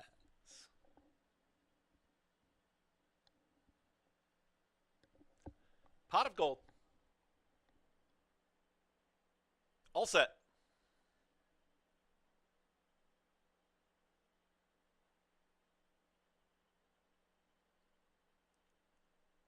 And they're off.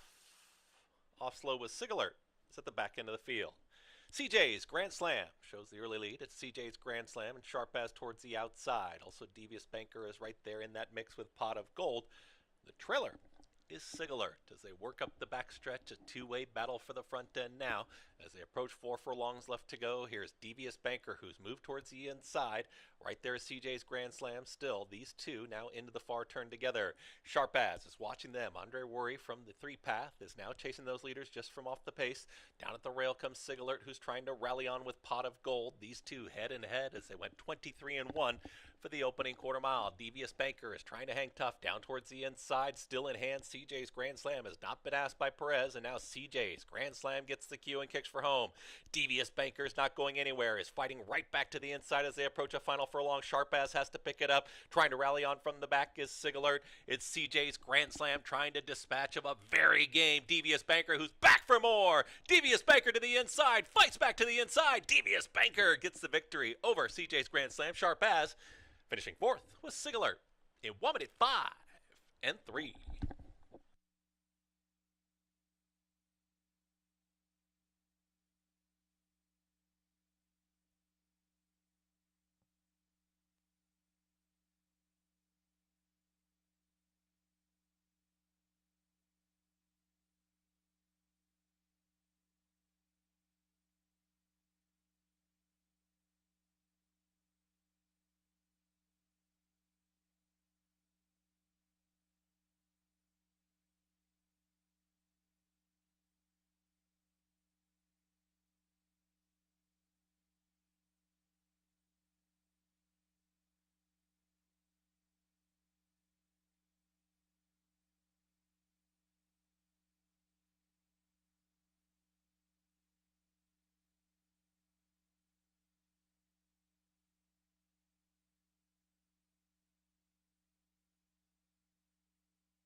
Order finish. First the 2, Devious Banker. Second the 4, CJ's Grand Slam. Third the 5, Sharp As. And fourth the 3, Sig Alert.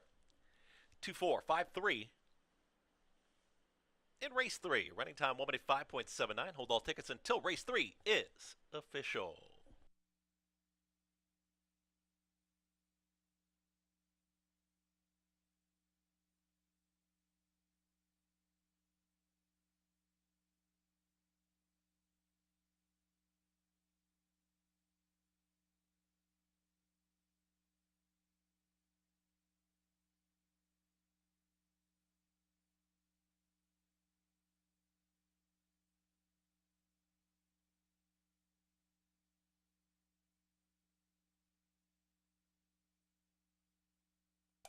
Race official.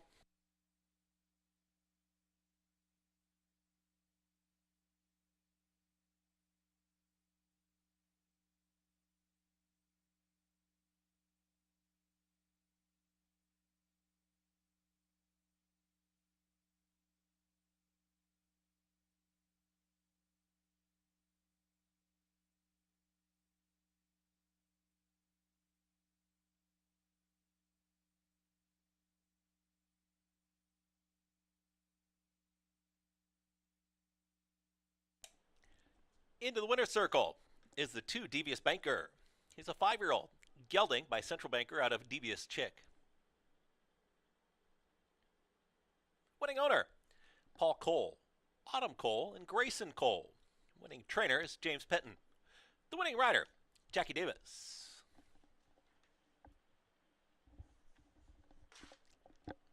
Race 3 official.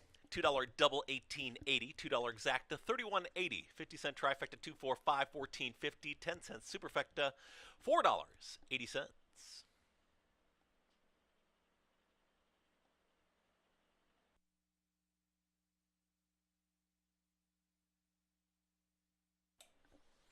Coming up, it's today's 4th race, race 4, start of a pick 5.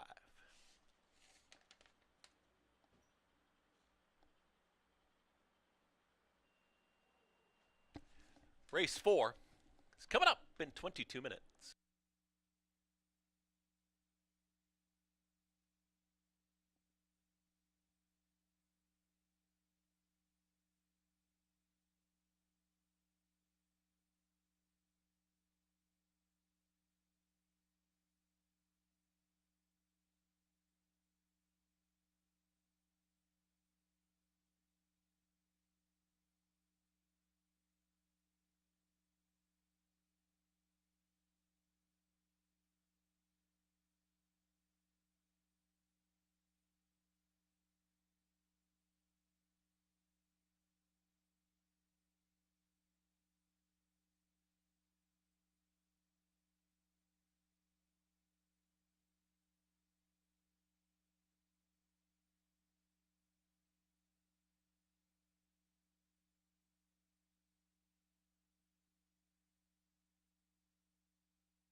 fourth race starts the pick 5.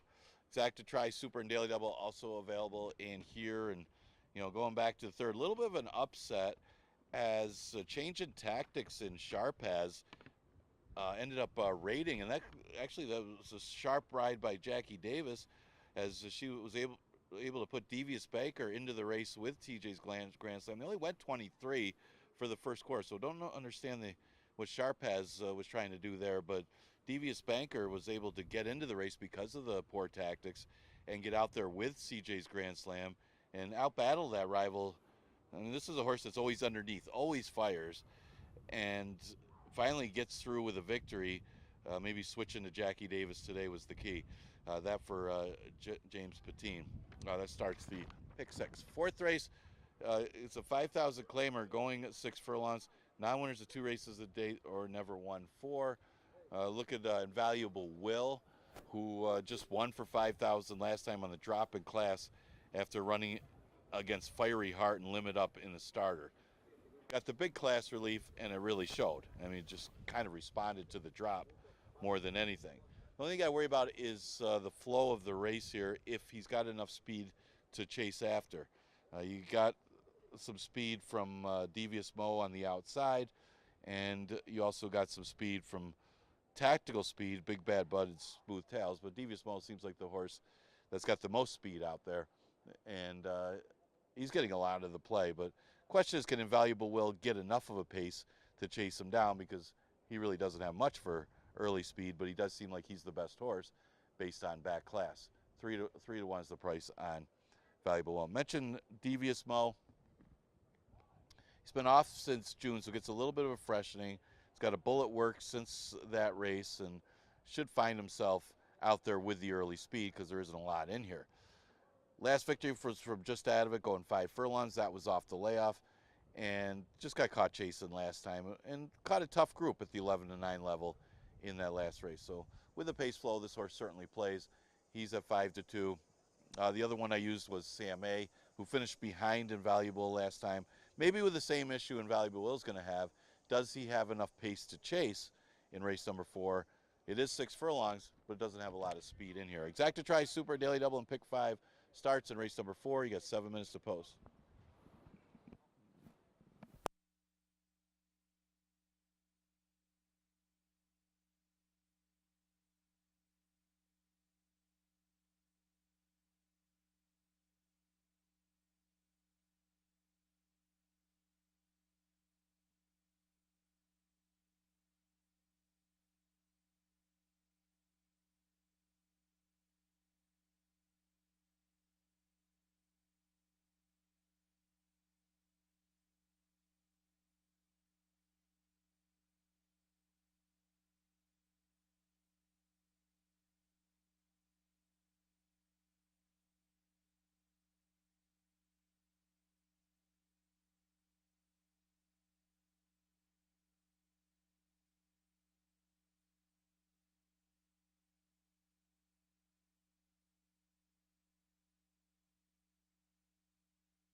Field steps on the track for today's 4th race, 6 minutes away from race 4.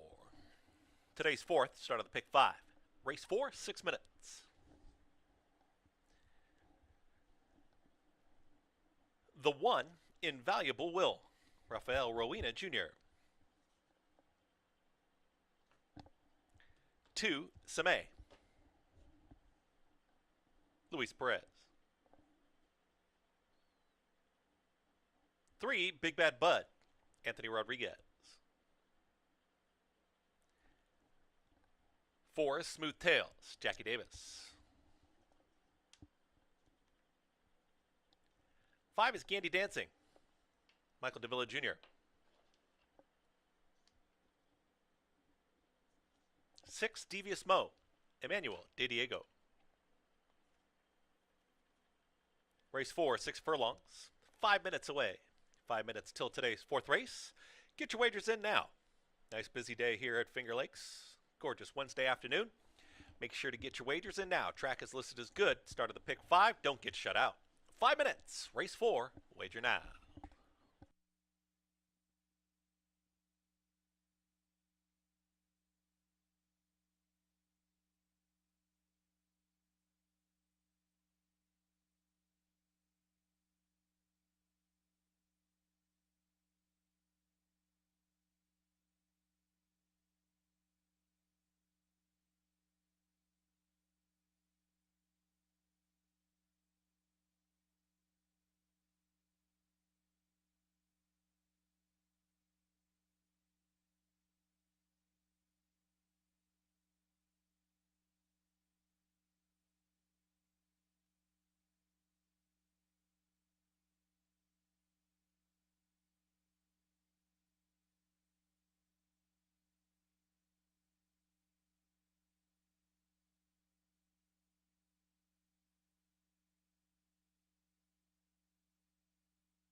Showing 2 minutes till today's 4th race. Wager now. Don't get shut out.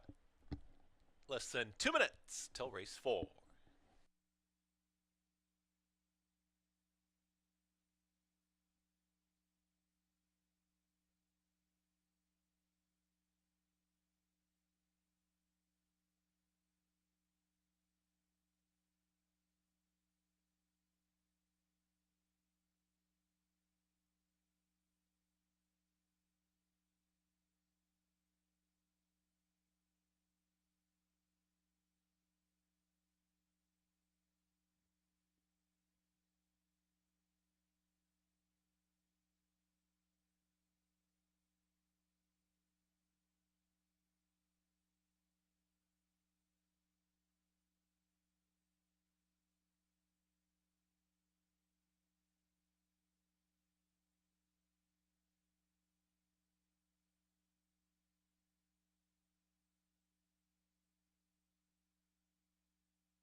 Field is approaching the gate. Approaching the gate for race 4.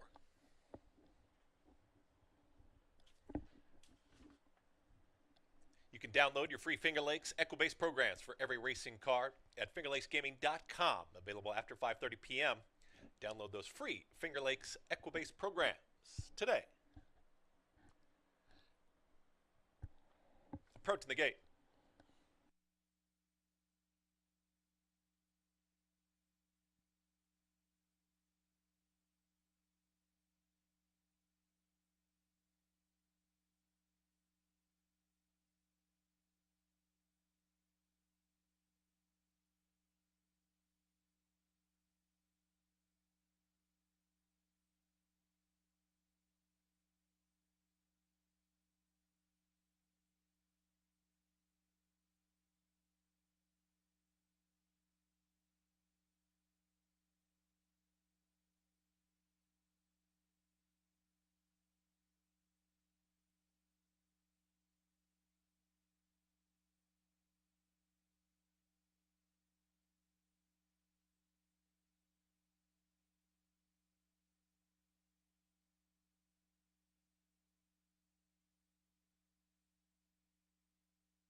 Horses are at the gate. It's post time. Post time for today's 4th.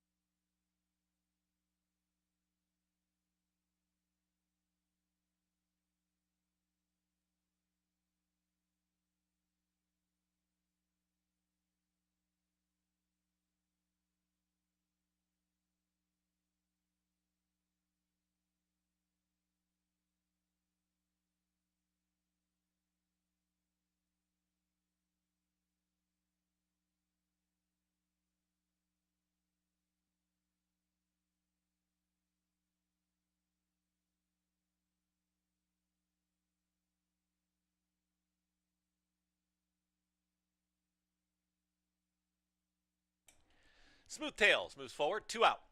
2 left to load. Gandy Dancing. Devious Mo. All set.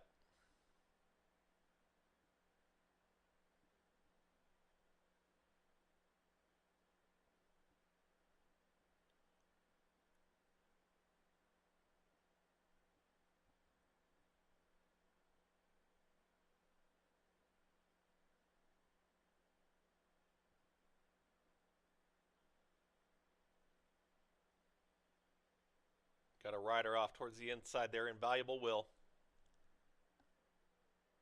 Movement in the number 1 stall starter going behind the gate. So, short delay. Stand by.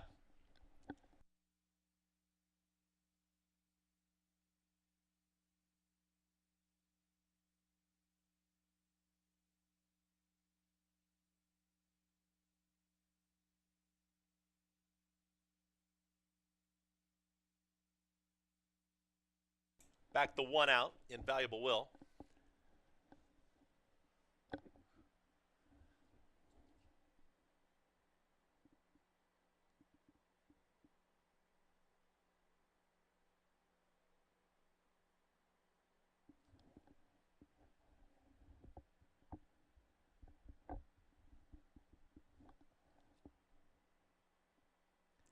Rafael Ruina Jr. back aboard. We'll reload.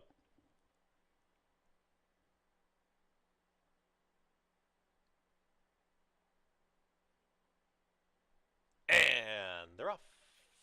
Broken and even line. Seme has early speed towards the far outside. Here comes company Big Bad Bud. Smooth Tails is in the mix on the far outside. Devious Mo. Gandy Dancing, part of the early action. A four-way battle for the front, and they throw it down here in the early stages. There's Big Bad Bud towards the inside. Is trying to hold that rail position. Right in between them is Smooth Tails in the two-path. Three wide's going to be Gandy Dancing. Four wide's going to be Devious Mo. The trip comes from Invaluable Will. Is settled off of this four-way battle for the front. Is in the red cap. Is second to last in the trailer. The back end of the field now is Seme.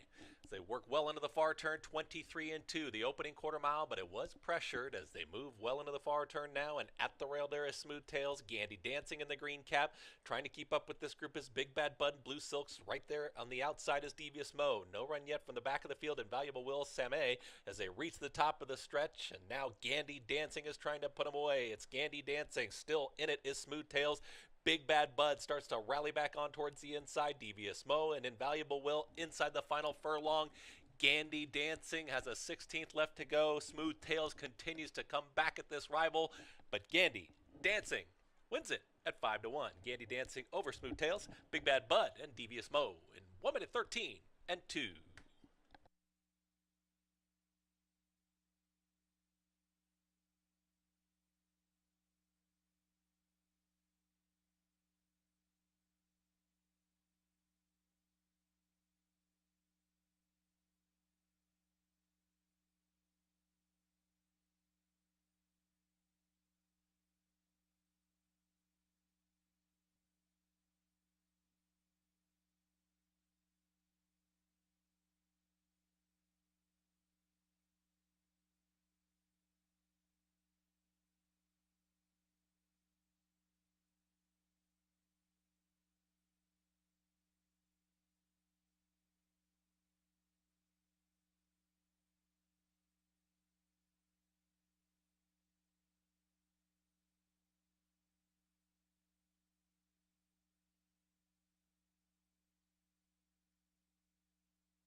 Order finish. First the 5, Gandy Dancing. Second the 4, Smooth Tails. Third the 3, Big Bad Bud. Fourth the 6, Devious Mo. 5, 4, 3, 6 in race 4.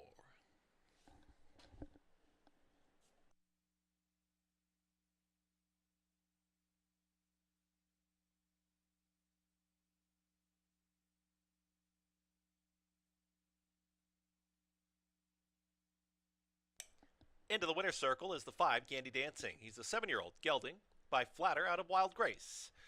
Winning owner is Forgotten Man Racing Inc. Winning trainer Asaf Ronen. Winning jockey Michael Davila Jr. Race official, $2 double, $78.50, $2 exacta, $134 even, 50-cent trifecta, $148.25. 10-cent superfecta, $158.20. The pick 3, $31.37, and the pick 4, $52.12.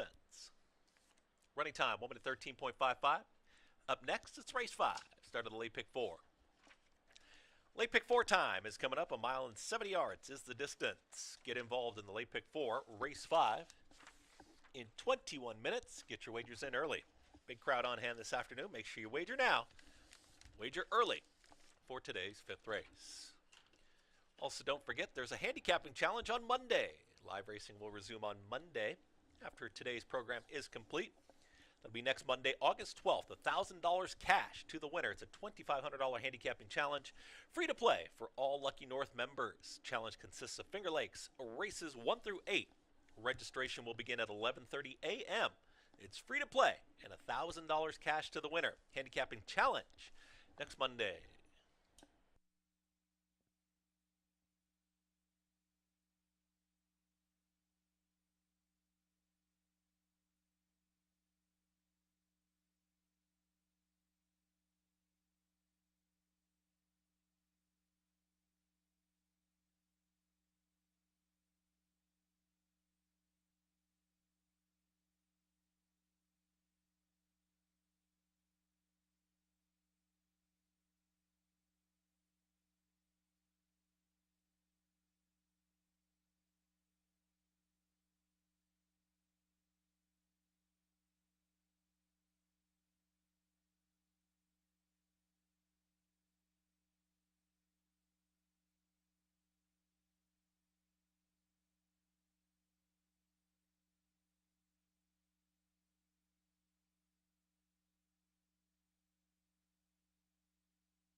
Ladies and gentlemen, your attention please before today's fifth race. Please note the track condition will be rated as fast. Track is fast. 17 minutes, race 5. Track is fast.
8 minutes opposed for race number 5. A little bit of an upset there as Gandy Dancing off of the claim for Asaf Ronan gets the victory. Michael Davila aboard, and that'll start off the pick 5.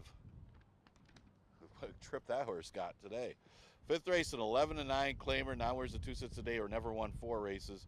We'll stretch them out and go a route here. Got a couple horses that figure to get some action. Saloon Girl looks to be the speed of the race from the inside. She's looking to do what she did last time. That's go to the front and just simply keep going.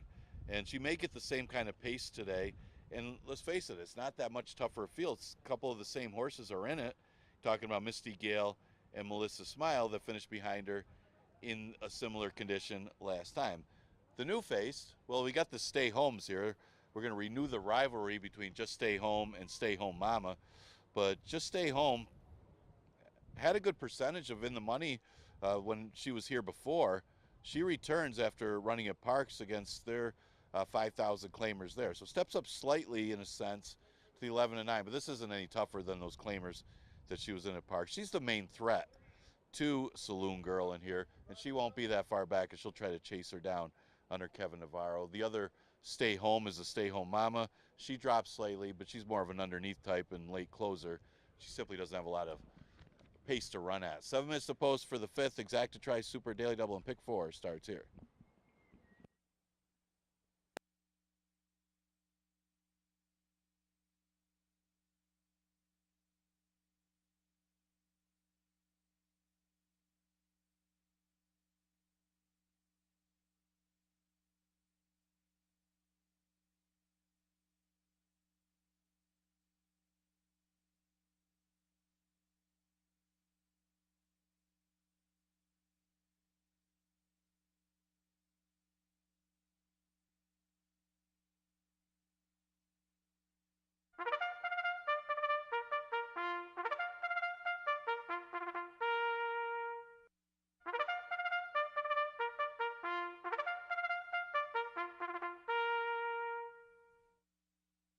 Field steps on the track for today's 5th race. Race 5 is 6 minutes away.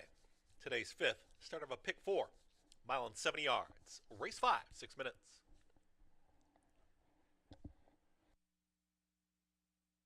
The 1, Misty Gale, Stephen Frett.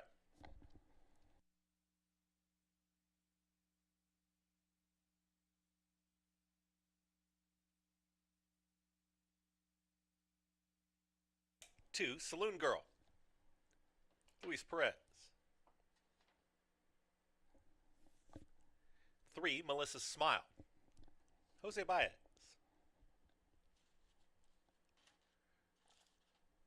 4, In Traffic, Jeremiah Flores. 5, Just Stay Home, Kevin Navarro. 6, Stay Home Mama, Joel Cruz. That's a field 4.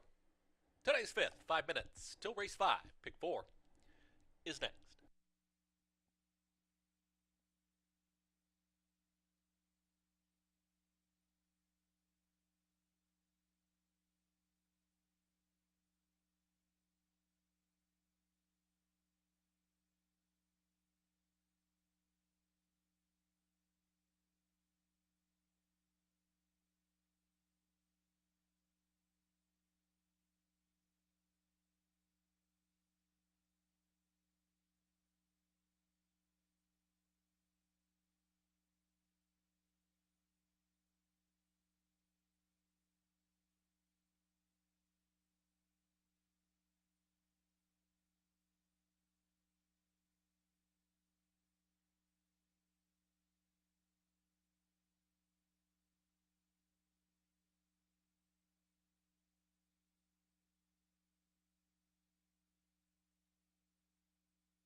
Approaching the gate for race 5. Get your wagers in now. Approaching the gate for the late pick 4.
Field loading, it's post time. Post time for race 5.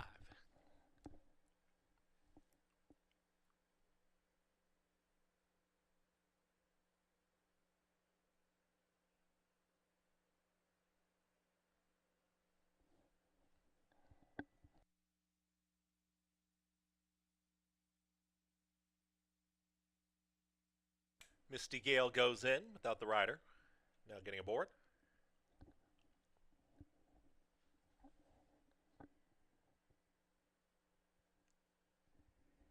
Melissa's Smile. In traffic.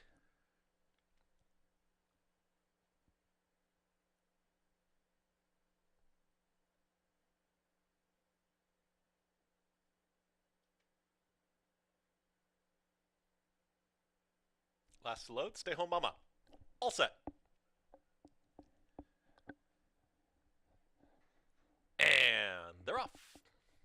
Just Stay Home gets the first call, but there's Saloon Girl, and now Saloon Girl emerges and takes the front. It's Saloon Girl who will take him to that first turn. Mild pressure here as In Traffic and Flores, they want to go. They're in the 2-path, tipping outside.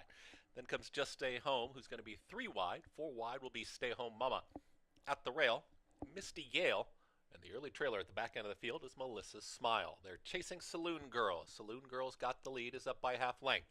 Just Stay Home is engaged, is stalking here from second. Taking off the pace now is In Traffic, who's a well-settled third.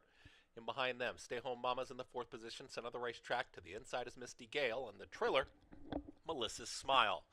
25-1 for an easy opening quarter mile for Saloon Girl. And Luis Perez slows things down up front, is in control and the even money favorite. All their own way so far. Saloon Girl lets it out a notch, is back up by 2. Less than a half mile to go. And Saloon Girl will take him into the far turn, is well in command.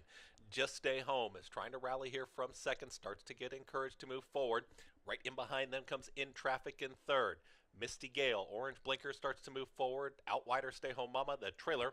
Melissa's Smile. Can Saloon Girl finish the job? It's Saloon Girl, and Saloon Girl has a quarter mile left to go and is still up by 2. Just Stay Home. Kevin Navarro, they're all in as Saloon Girl turns it for home. It's at the top of the stretch, and Saloon Girl's trying to win it right now. Approaching that final furlong, it's still Saloon Girl with a 3-length cushion. Still chasing is Just Stay Home out in the center of the racetrack. Just Stay Home continues to give chase into those tepid fractions. Saloon Girl's almost there. Saloon Girl, Just Stay Home. Saloon Girl will win it. Saloon Girl well handled there on the front running score. Then came Just Stay Home. In Traffic and Misty Gale. Final running time, 1:46 flat.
Order finish. First the 2, Saloon Girl. Second the 5, Just Stay Home. Third the 4, In Traffic. Fourth the 1, Misty Gale.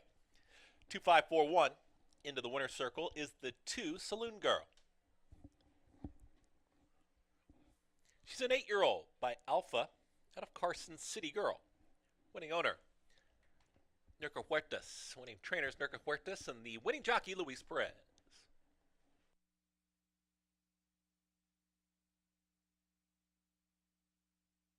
$2 double, $23.80. $2 active, $10.80. Trifecta, $10.20.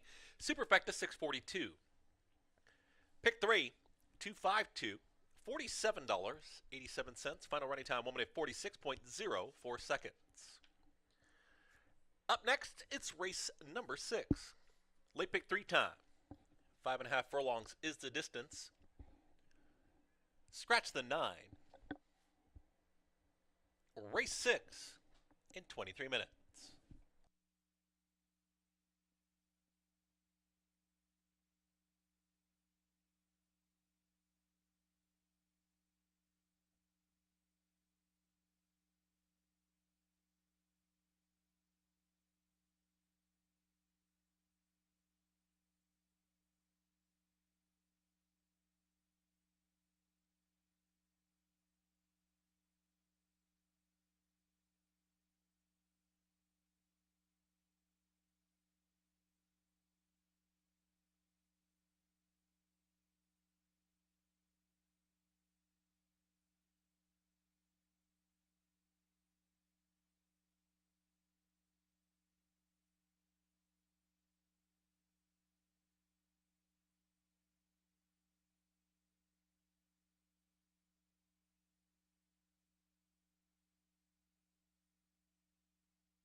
Getting ready for race number 6, and Saloon Girl does it again.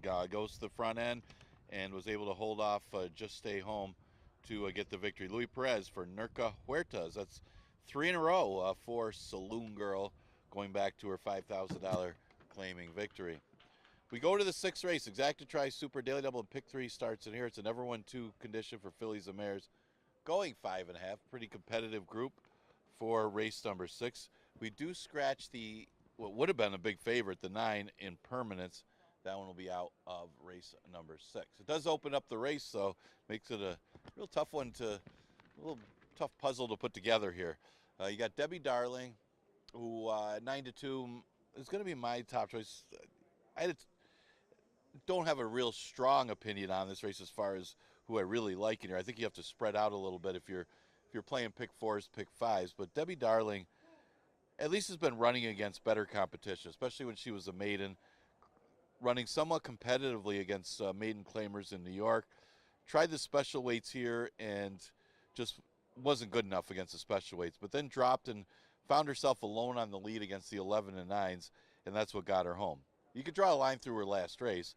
She lost all chance at the start, which, if you do draw a line, it certainly makes her somewhat of a player against this group where there just simply isn't any standouts. She does have other speed to contend with, but she's at odds of 5-1, which is a price that you kind of want if you like a horse in here. The 5-horse Midnight Empress is the late runner in here in a race that does have some speed types, and that might play to her running style even at 5.5. But she's hit the board all 3 times at 5.5. She's a little slow at the start last time, but moved a little early because they were going so slow up front. Although they sped it up as the 2 stablemates actually battled a little bit. And the winner got the perfect trip up the inside while this horse was stuck way on the outside trying to press early, and she faded a little bit. But I could see her sitting back off of what could be a good pace and making a run. She's a big top 3 threat. She's at odds of 9-2.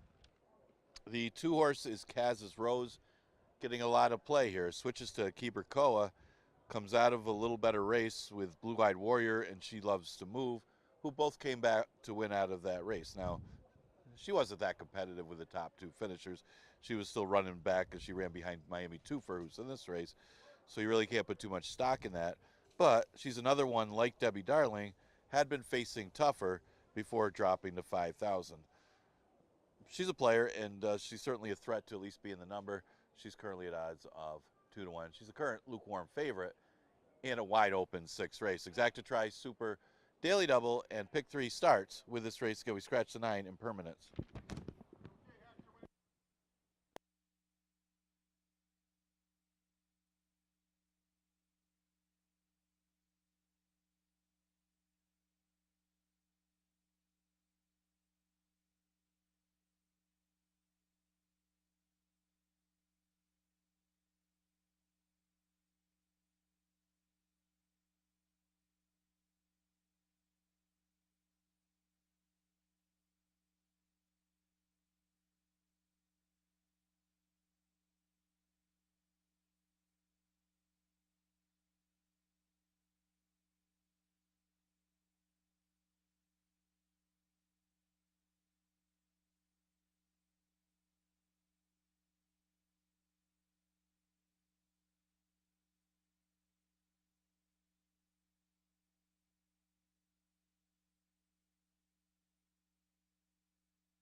Field steps on the track for today's 6th race. Late pick 3 time. Race 6, 5.5 furlongs. Scratch the 9. Race 6, 6 minutes.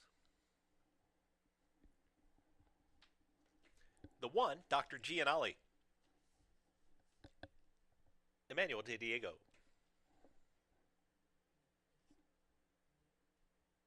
The 2, Kaz's Rose. Keeper Koa. 3, Debbie Darling, John C. Barrios. 4, Soul Imperatriz, Michael Davila Jr.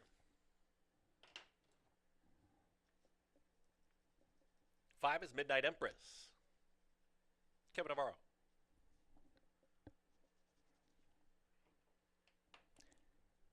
6, a Miami Twofer, Human Harkey.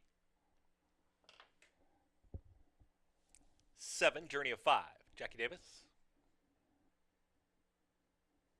In the 8, La Dama Dorada, Rafael Rowena Jr. That's your field for today's 6th race. 5 minutes. Race 6, late pick 3 in 5 minutes.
Approaching the gate for race 6. Approaching the gate.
Field loading. It's post time for race 6.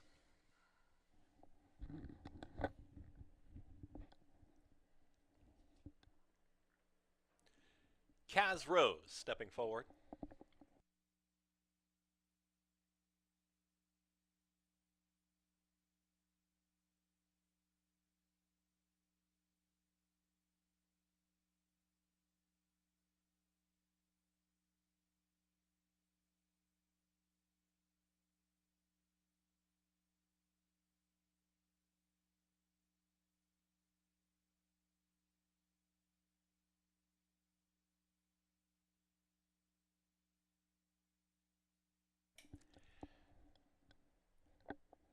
Midnight Empress. Miami Twofer.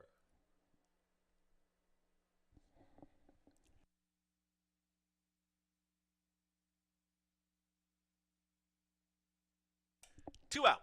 Journey of 5.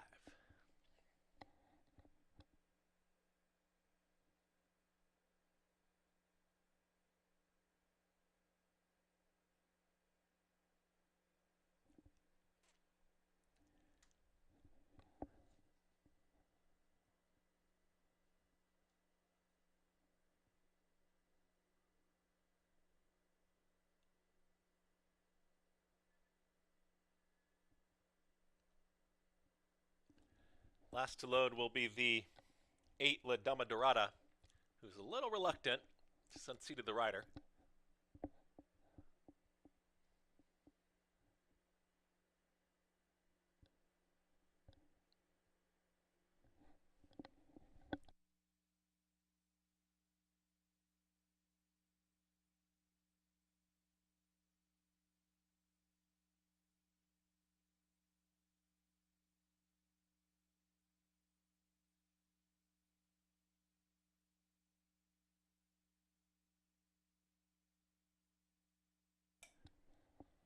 Rowena Jr. now back aboard. La Dama Dorada.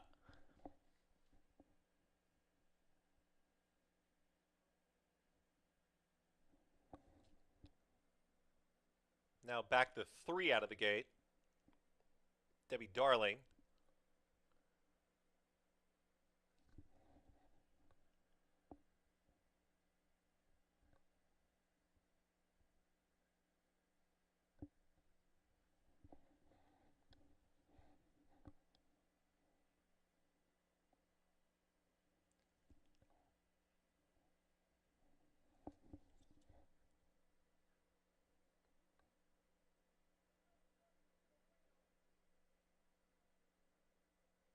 Debbie Darling is in. La Dama Dorada. All set. And they're off. Speed from Journey of 5 has early supremacy, and in between horses, here comes Sol Imperatriz trying to join these leaders. It's right there with Midnight Empress, tightly bunched. Miami Twofer joins them, now 3 across the racetrack as Journey of 5, who broke on top. Orange Cap, Green Silks is now settled into 4th. In between horses, Kaz's Rose is moving forward, has some momentum, has taken 5th. At the rail there is Dr. G and Ali, second to last. Towards the far outside, La Dama Dorada, and slow starting Debbie Darling. It's at the back end of the field, is now getting out as well. Moving into the far turn, it is still Soul Imperatrice who's in front. Miami Twofer is in pursuit at the rail. Kaz's Rose and Koa looking for a seam. Rail skimming ride moves to the inside here of Midnight Empress as they get set to reach the top of the stretch. Soul Imperatriz. Will Kaz's Rose find some room? Whitecap needs somewhere to go. Is right in behind the leader, Soul Imperatriz. Also right there, Miami Twofer. Journey of 5 is rolling on the grandstand side. Diving down towards the inside was Kaz's Rose. Kaz's Rose has all the momentum, is trying to bull on through and does just that. It's Kaz's Rose who's taking the lead. 16th left to go. Journey of 5 is trying to go with this leader. Kaz's Rose is almost there. Kaz's Rose, that's your winner. Journey of 5 second, Miami Twofer, and Soul Imperatriz finished 4th in 1 minute 7 and 2.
Order finish, first the 2, Kaz's Rose. Second the 7, Journey of 5. Third the 6, Miami Twofer. Fourth the 4, Soul Imperatriz. 2764 into the winner's circle is the 2, Kaz's Rose. She's a 3-year-old by Brethren out of Darby Rose. Winning owner, Hibiscus Stables and Jeffrey Engelhart. Winning trainer, Jeffrey Engelhart. The winning jockey, Kiberkoa.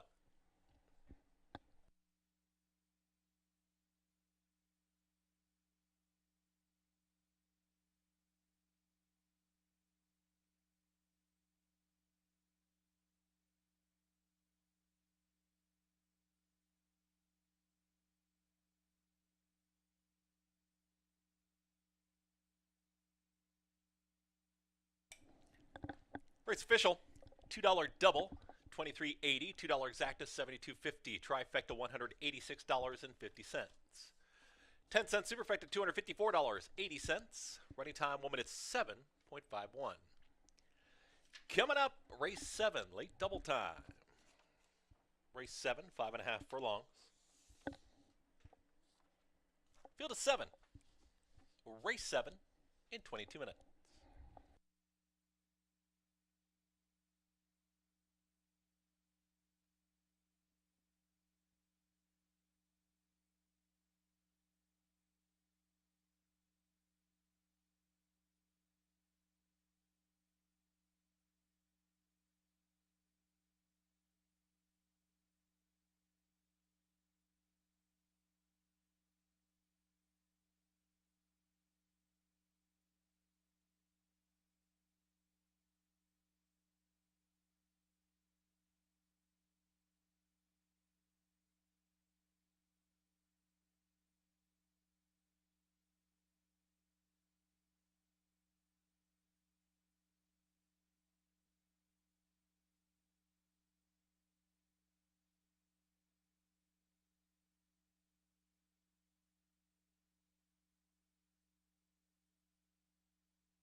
All right, 10 minutes to post for race number 7. Kaz Rose finally puts it together today. The keeper Koa able to guide that one to victory for Jeff Engelhardt. Starts the last of the pick threes. 7th race starts the last of the doubles. Now where's the 2 races since the date or never won 4 races, 11 and 9. Claimer going 5.5. And the one horse that's in for the 4 lifetime condition is the one that's getting bet. That's the rarity. But Grand Lady Indy does have from pretty good form. Does come out of actually a tougher race, even though she is in for the 4 lifetime, still eligible for the 4 lifetime. She goes in this tougher group, but it's still weaker than the race she comes out of, where she ran second behind Honest Banker. Honest Banker would easily beat this field. She's been consistent. She's been hitting the board, even going back to Tampa in March. She never misses the board. Problem is, she doesn't really draw away and beat up on anybody either. She makes things interesting even when she wins. She had those 2 wins. One of those wins, man, it looked like she was going to pull away, and then she made it close with Hillbilly Lady. Looked like she had Hillbilly Lady just completely put away. Hillbilly Lady came on late, and it was a photo to decide it. Then she ran extremely well to get up to beat Special Pal. Go figure. Maybe liking the off track the last 2. That would be the only knock I would put on Grand Lady Indy, other than she will make it close no matter if she wins or second. But it's tough not to see her first or second against this group, as even though it is a beaten 11 to 9 and she's the only 4 lifetime, she's still got just as good of numbers as the rest of them. The 5 Lincolnville Beach, her issue is the running style. She doesn't have much for early speed. She's got to come from out of it, and it is 5.5 furlongs. But she's better than these horses. It's just a matter of getting the trip. Last race, she was behind at 23 and 47. She didn't have a great trip, as she was kind of on heels in the back, checking a little bit, but then got a nice trip from there. Andre Worry did a good job angling her out and putting in a run to catch Flattery's Music at the wire.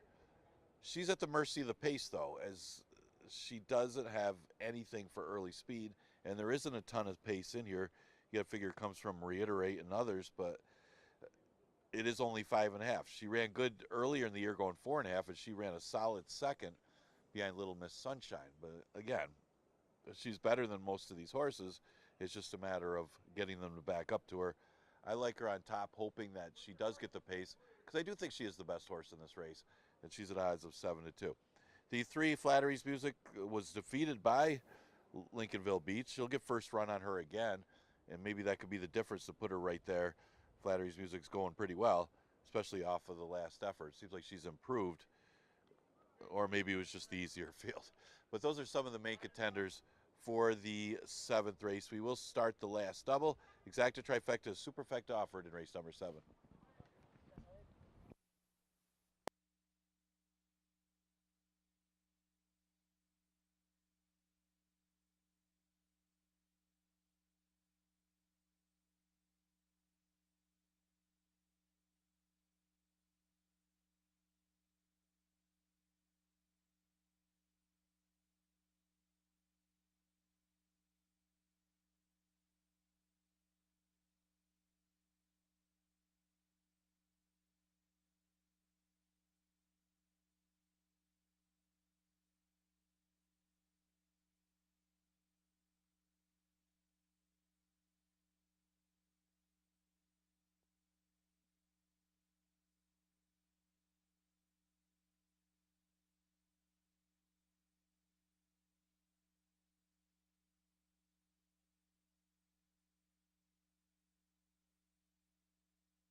Field steps on the track for today's 7th race. Race 7 is 6 minutes away. Start of the late double.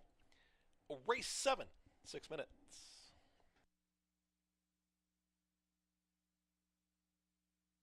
Here's the field. The 1, let's mag up.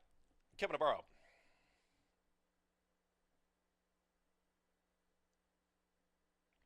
2, Reiterate. Dalton Brown.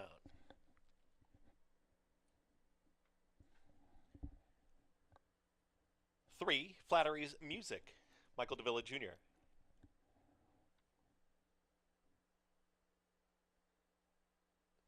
Four is Lady Quinn, Keeper Koa.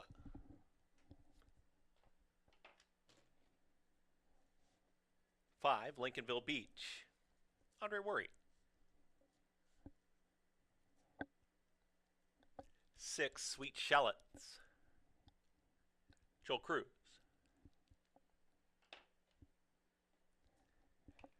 And the seven, Grand Lady Indy, him and Harkey.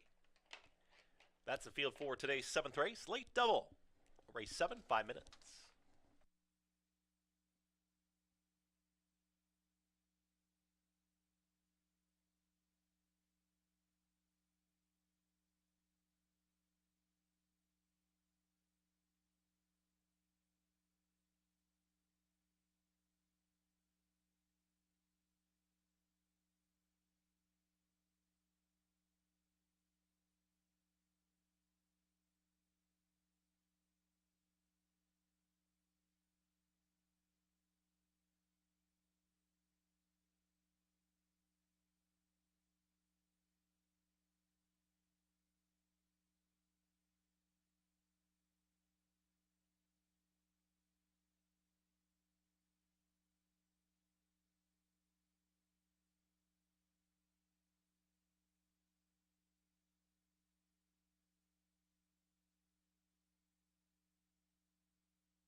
Approaching the gate for race 7.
Field set to load. It's post time. Post time for race 7.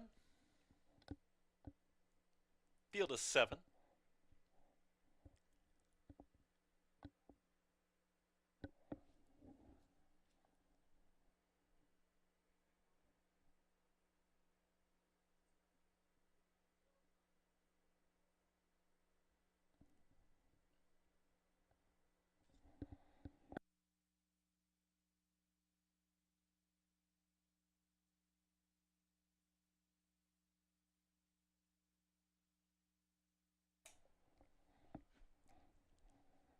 Flattery's music goes in. Lady Quinn.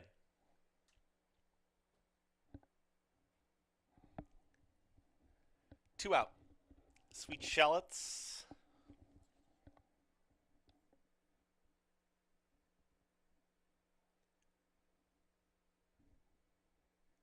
Grand Lady Indy. All set. And they're off. Grand Lady Indy and Sweet Shallots, they break well from the 4 outside. It's Sweet Shallots who's going to try and take command and is now up by a half length. Reiterate is towards the inside, and in between horses comes Lady Quinn. Out wider there, moving forward is Grand Lady Indy, tightly bunched on the front end. Towards the back end of the field, Flattery's Music, and the outside there's Lincolnville Beach, and Let's Maga is last. Less than a half mile to go as they work into the far turn. It's Sweet Shallots to the outside with the head in front. Reiterate is towards the inside. Those two still 1-2.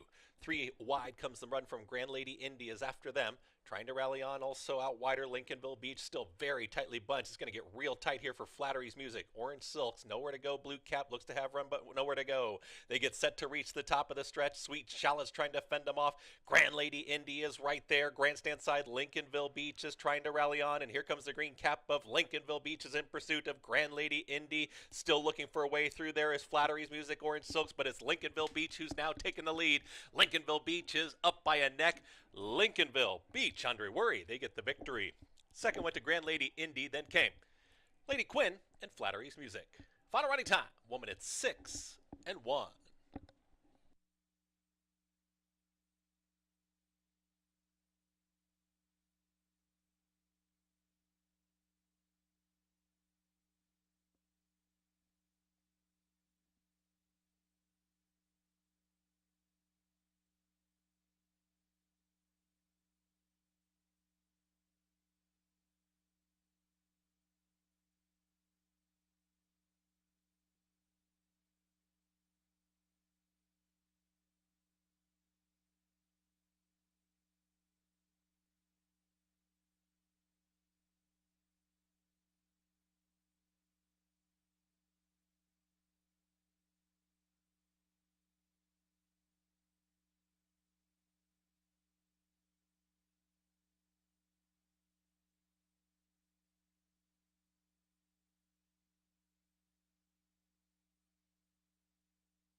Into the winner's circle.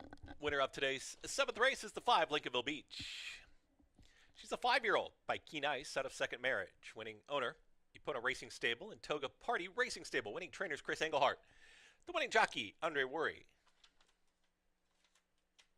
5-7-4-3 in race 7.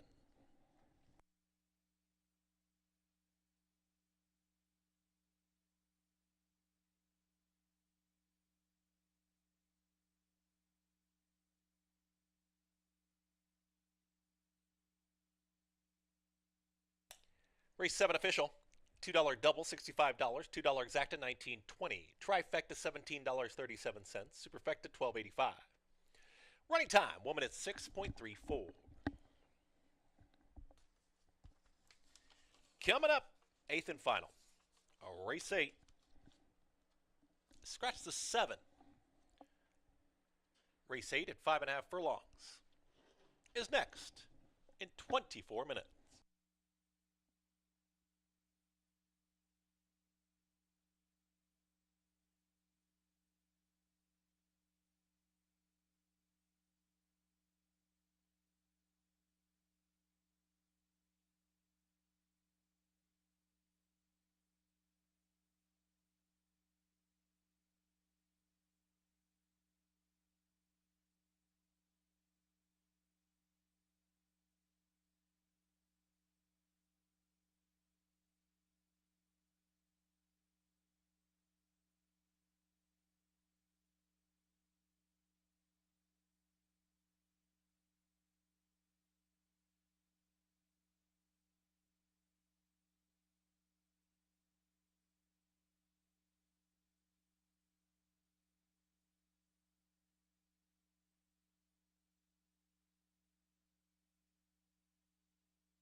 When live racing resumes next Monday, August 12th, don't forget about the $2,500 Handicapping Challenge, $1,000 cash to the winner.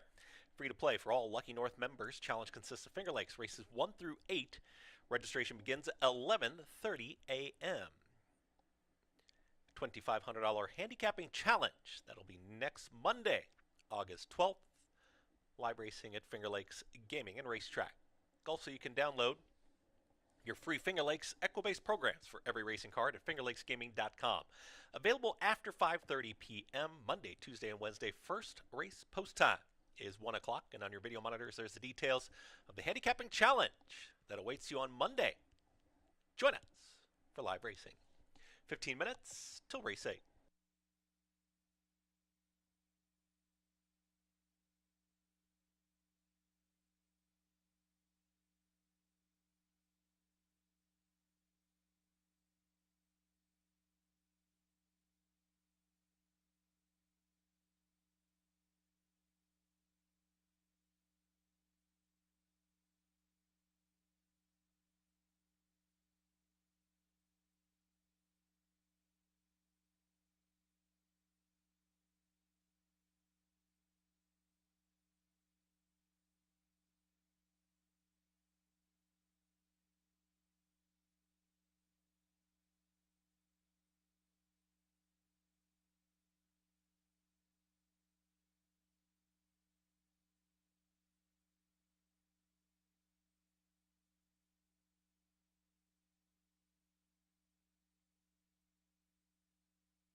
All right, we're getting ready to conclude this Wednesday card, which will conclude our race week.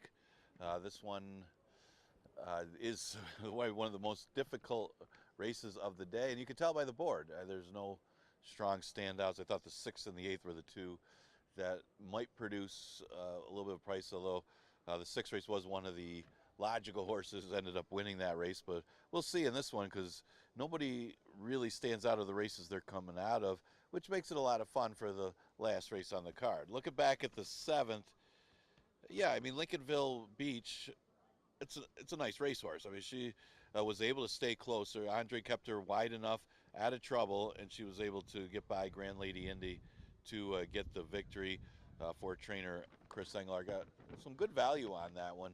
She was the better of the price of the two that were the main contenders in the 7th.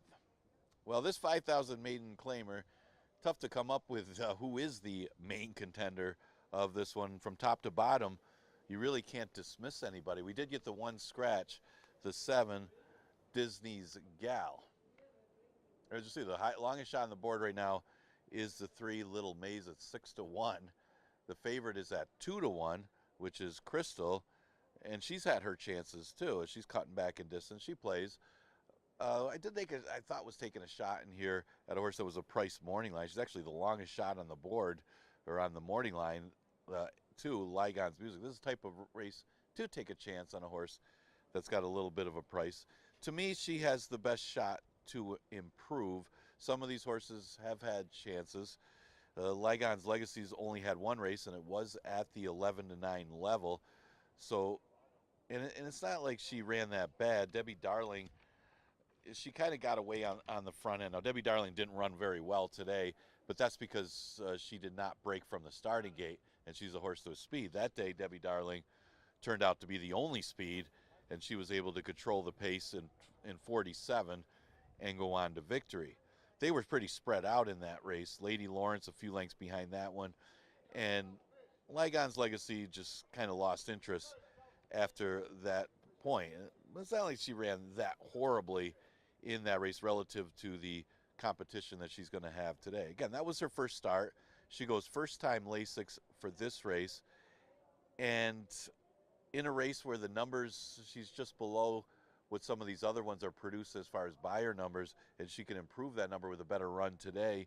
You got to think that maybe she's got a shot at a little bit of a price. Right now, she's not much of a price relative to the rest of the field. She's one of the horses that are getting play at odds of 5-2, but I'm going to give her a chance here and use her as my top choice.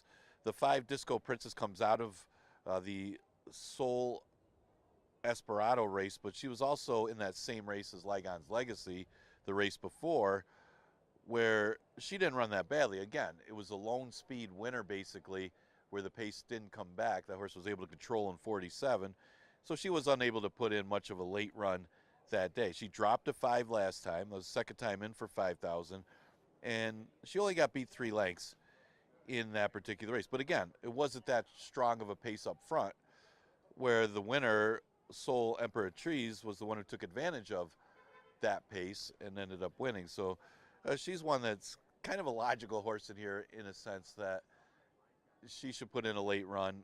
And really, the speed that's in here aren't really ones that you can make a strong case for as far as holding on, unless they're alone on the lead. Her other start at 5,000 was her first career start, and she ran into a horse, Love Thyself, who ended up running back in a stakes race and running second, believe it or not, after winning that $5,000 maiden. Makes Disco Princess look that much better. I do think she's a top 3 threat in that sense, but she is a horse that seems to be a little at the mercy of the pace because she doesn't have much early speed. She'll probably be closer than normal because there isn't any real true get out there in 22 type speed horse in race number 8.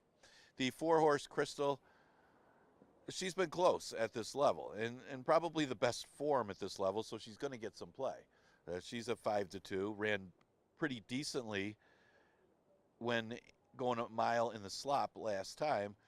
She opened up her lead. I mean, granted, they went 116 for the 3 quarters and ended up getting beat by Dreamery, a horse that wasn't competitive in stakes races, but had entered stakes races 2 races in a row and dropped big time all the way to the bottom of 5,000, and took her a while to come up and get Crystal at the end. And Crystal did take a little bit of pressure early anyway, the first quarter, with Archivist pressing her a little bit and then hounding her after that. And she had to pull away from that one before just getting caught towards the end.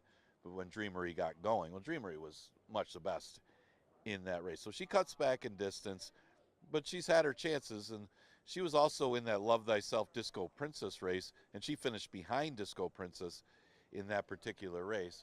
But numbers-wise, she's one of the ones you got to consider in race number 8. The morning line favorite is the 1 Noble Lady, and you can make a case for her. She was racing against Tougher at Gulfstream before arriving here.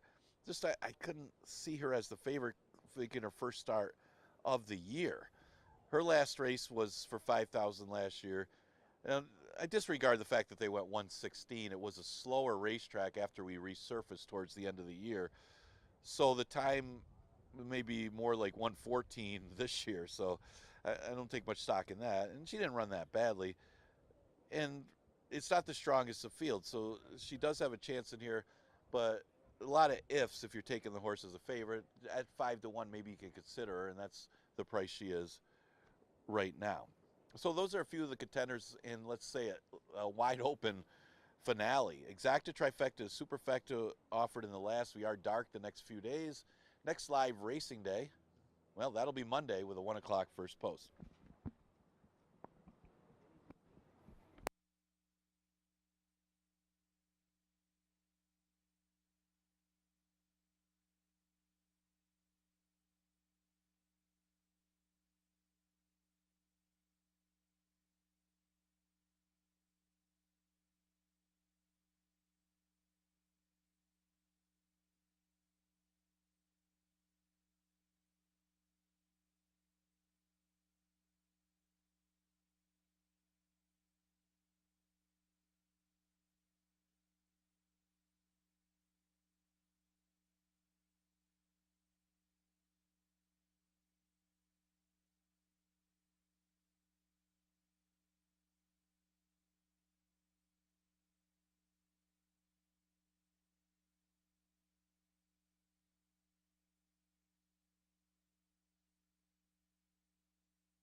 Field steps on the track for today's 8th race. 8th and final is 4 minutes away.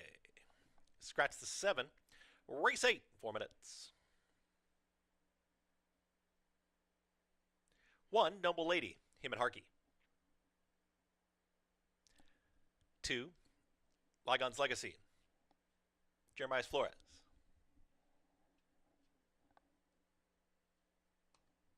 3, Little Maisie, Emmanuel De Diego.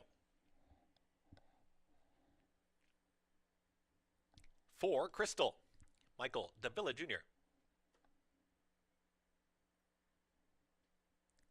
5, Disco Princess, Kibirkoa.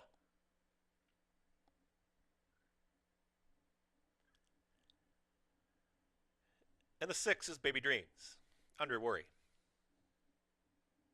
That's the field for today's 8th race, 8th and final, in 3 minutes. 3 minutes, race 8.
Approaching the gate for race 8.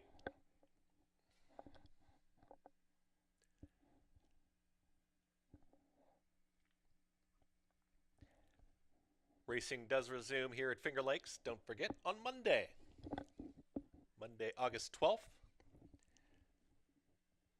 Also have that handicapping challenge, $2,500 handicapping challenge next Monday. $1,000 cash to the winner. Free to play for all Lucky North members. Challenge does consist of Finger Lakes, races 1 through 8. Registration starts at 11:30 next Monday.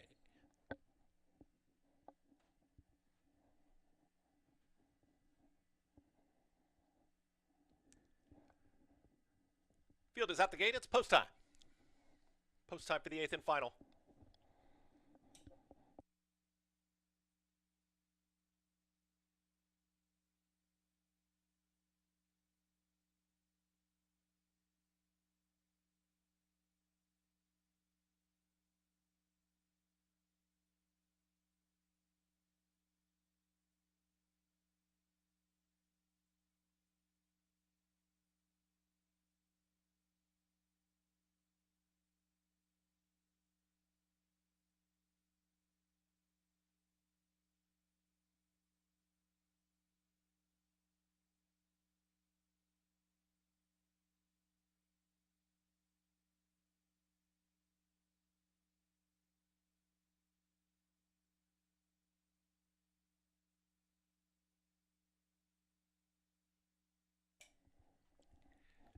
Crystal moving forward.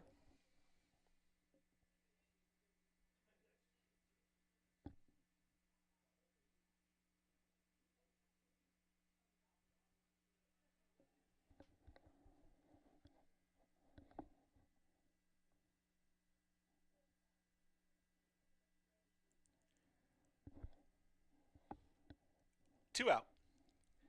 Disco Princess. Baby Dreams.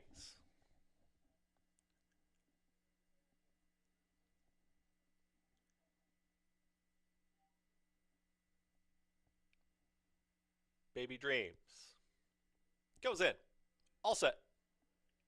And they're off. Good speed to the outside. Disco Princess is on the early front end. And there's Little Maisie. And now Little Maisie is put ahead in front at the rail. Noble Lady wants a piece of the early action. And Noble Lady's going to rush on through at the rail and now takes the lead. Is up by a head. Right there to the outside is Little Maisie. Is tracking from second now back to third. There is Crystal is in the red silks. At the rail moving forward is Lygon's Legacy is now a challenging fourth. Out wider is going to be Disco Princess at the back end of the field with Baby Dreams. They're chasing Noble Lady. Noble Lady at 5-1 goes into the far turn. 23-2 for the opening quarter mile is 2.5 lengths clear. It's Noble Lady the target, is doing it nicely so far. Crystal is in full pursuit now, is alone in second, is ready to challenge this leader, is ranging up on the outside with a quarter mile left to go. They've got to catch Noble Lady. It's Noble Lady who reaches the top of the stretch and kicks on. Noble Lady and Heeman Harkey are trying to put it away right here. Continue to chase his Crystal as the leader starts to tire just a touch. A furlong left to go. And here comes Disco Princess on the grandstand side. Lygon's Legacy is right there. A final 16th. Will Noble Lady get there? Disco Princess catching with every stride. Down to the inside, Little Maisie. Noble Lady needs the line. It's a photo. Photo finish there with Disco Princess on the outside. In between horses there came Noble Lady and an oncoming rush from Little Maisie. It's a photo finish in 1 minute 9 flat. Hold all tickets until numbers are posted in the finale.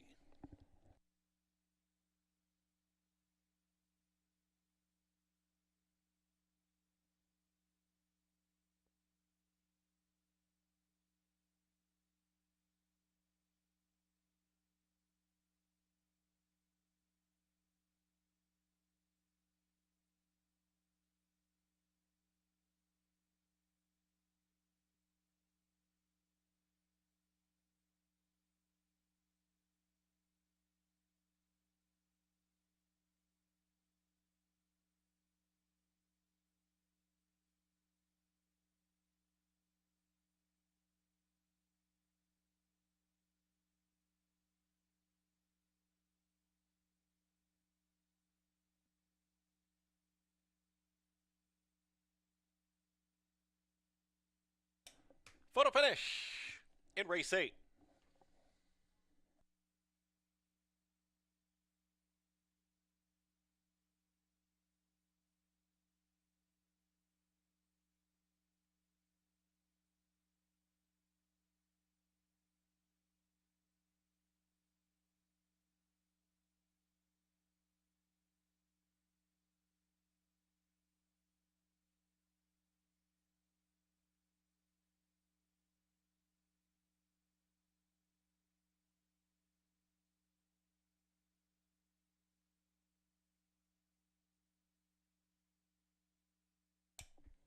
Winner of the 5, Disco Princess.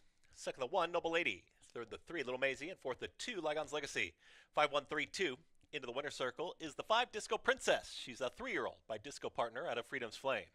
Winning owner, Louis Bissell Jr. and Michael Assess. Winning trainers, Michael Assessi and the winning jockey, Kiberkoa. Kiberkoa with a riding double on the afternoon.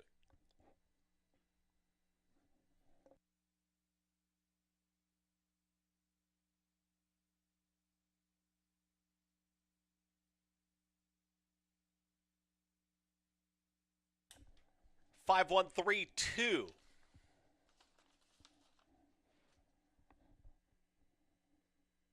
Five, 1, 3, 2. Stand by for prices in race 8.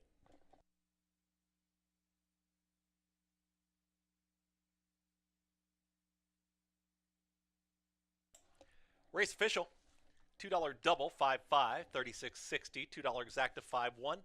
31.40, 50-cent trifecta, $32.87. Superfecta, $20.07. The pick 3, $50.12. Pick 4, $89.12. Pick 5 came back $926.75. In the pick 6, 5 of 6 returns $51 even.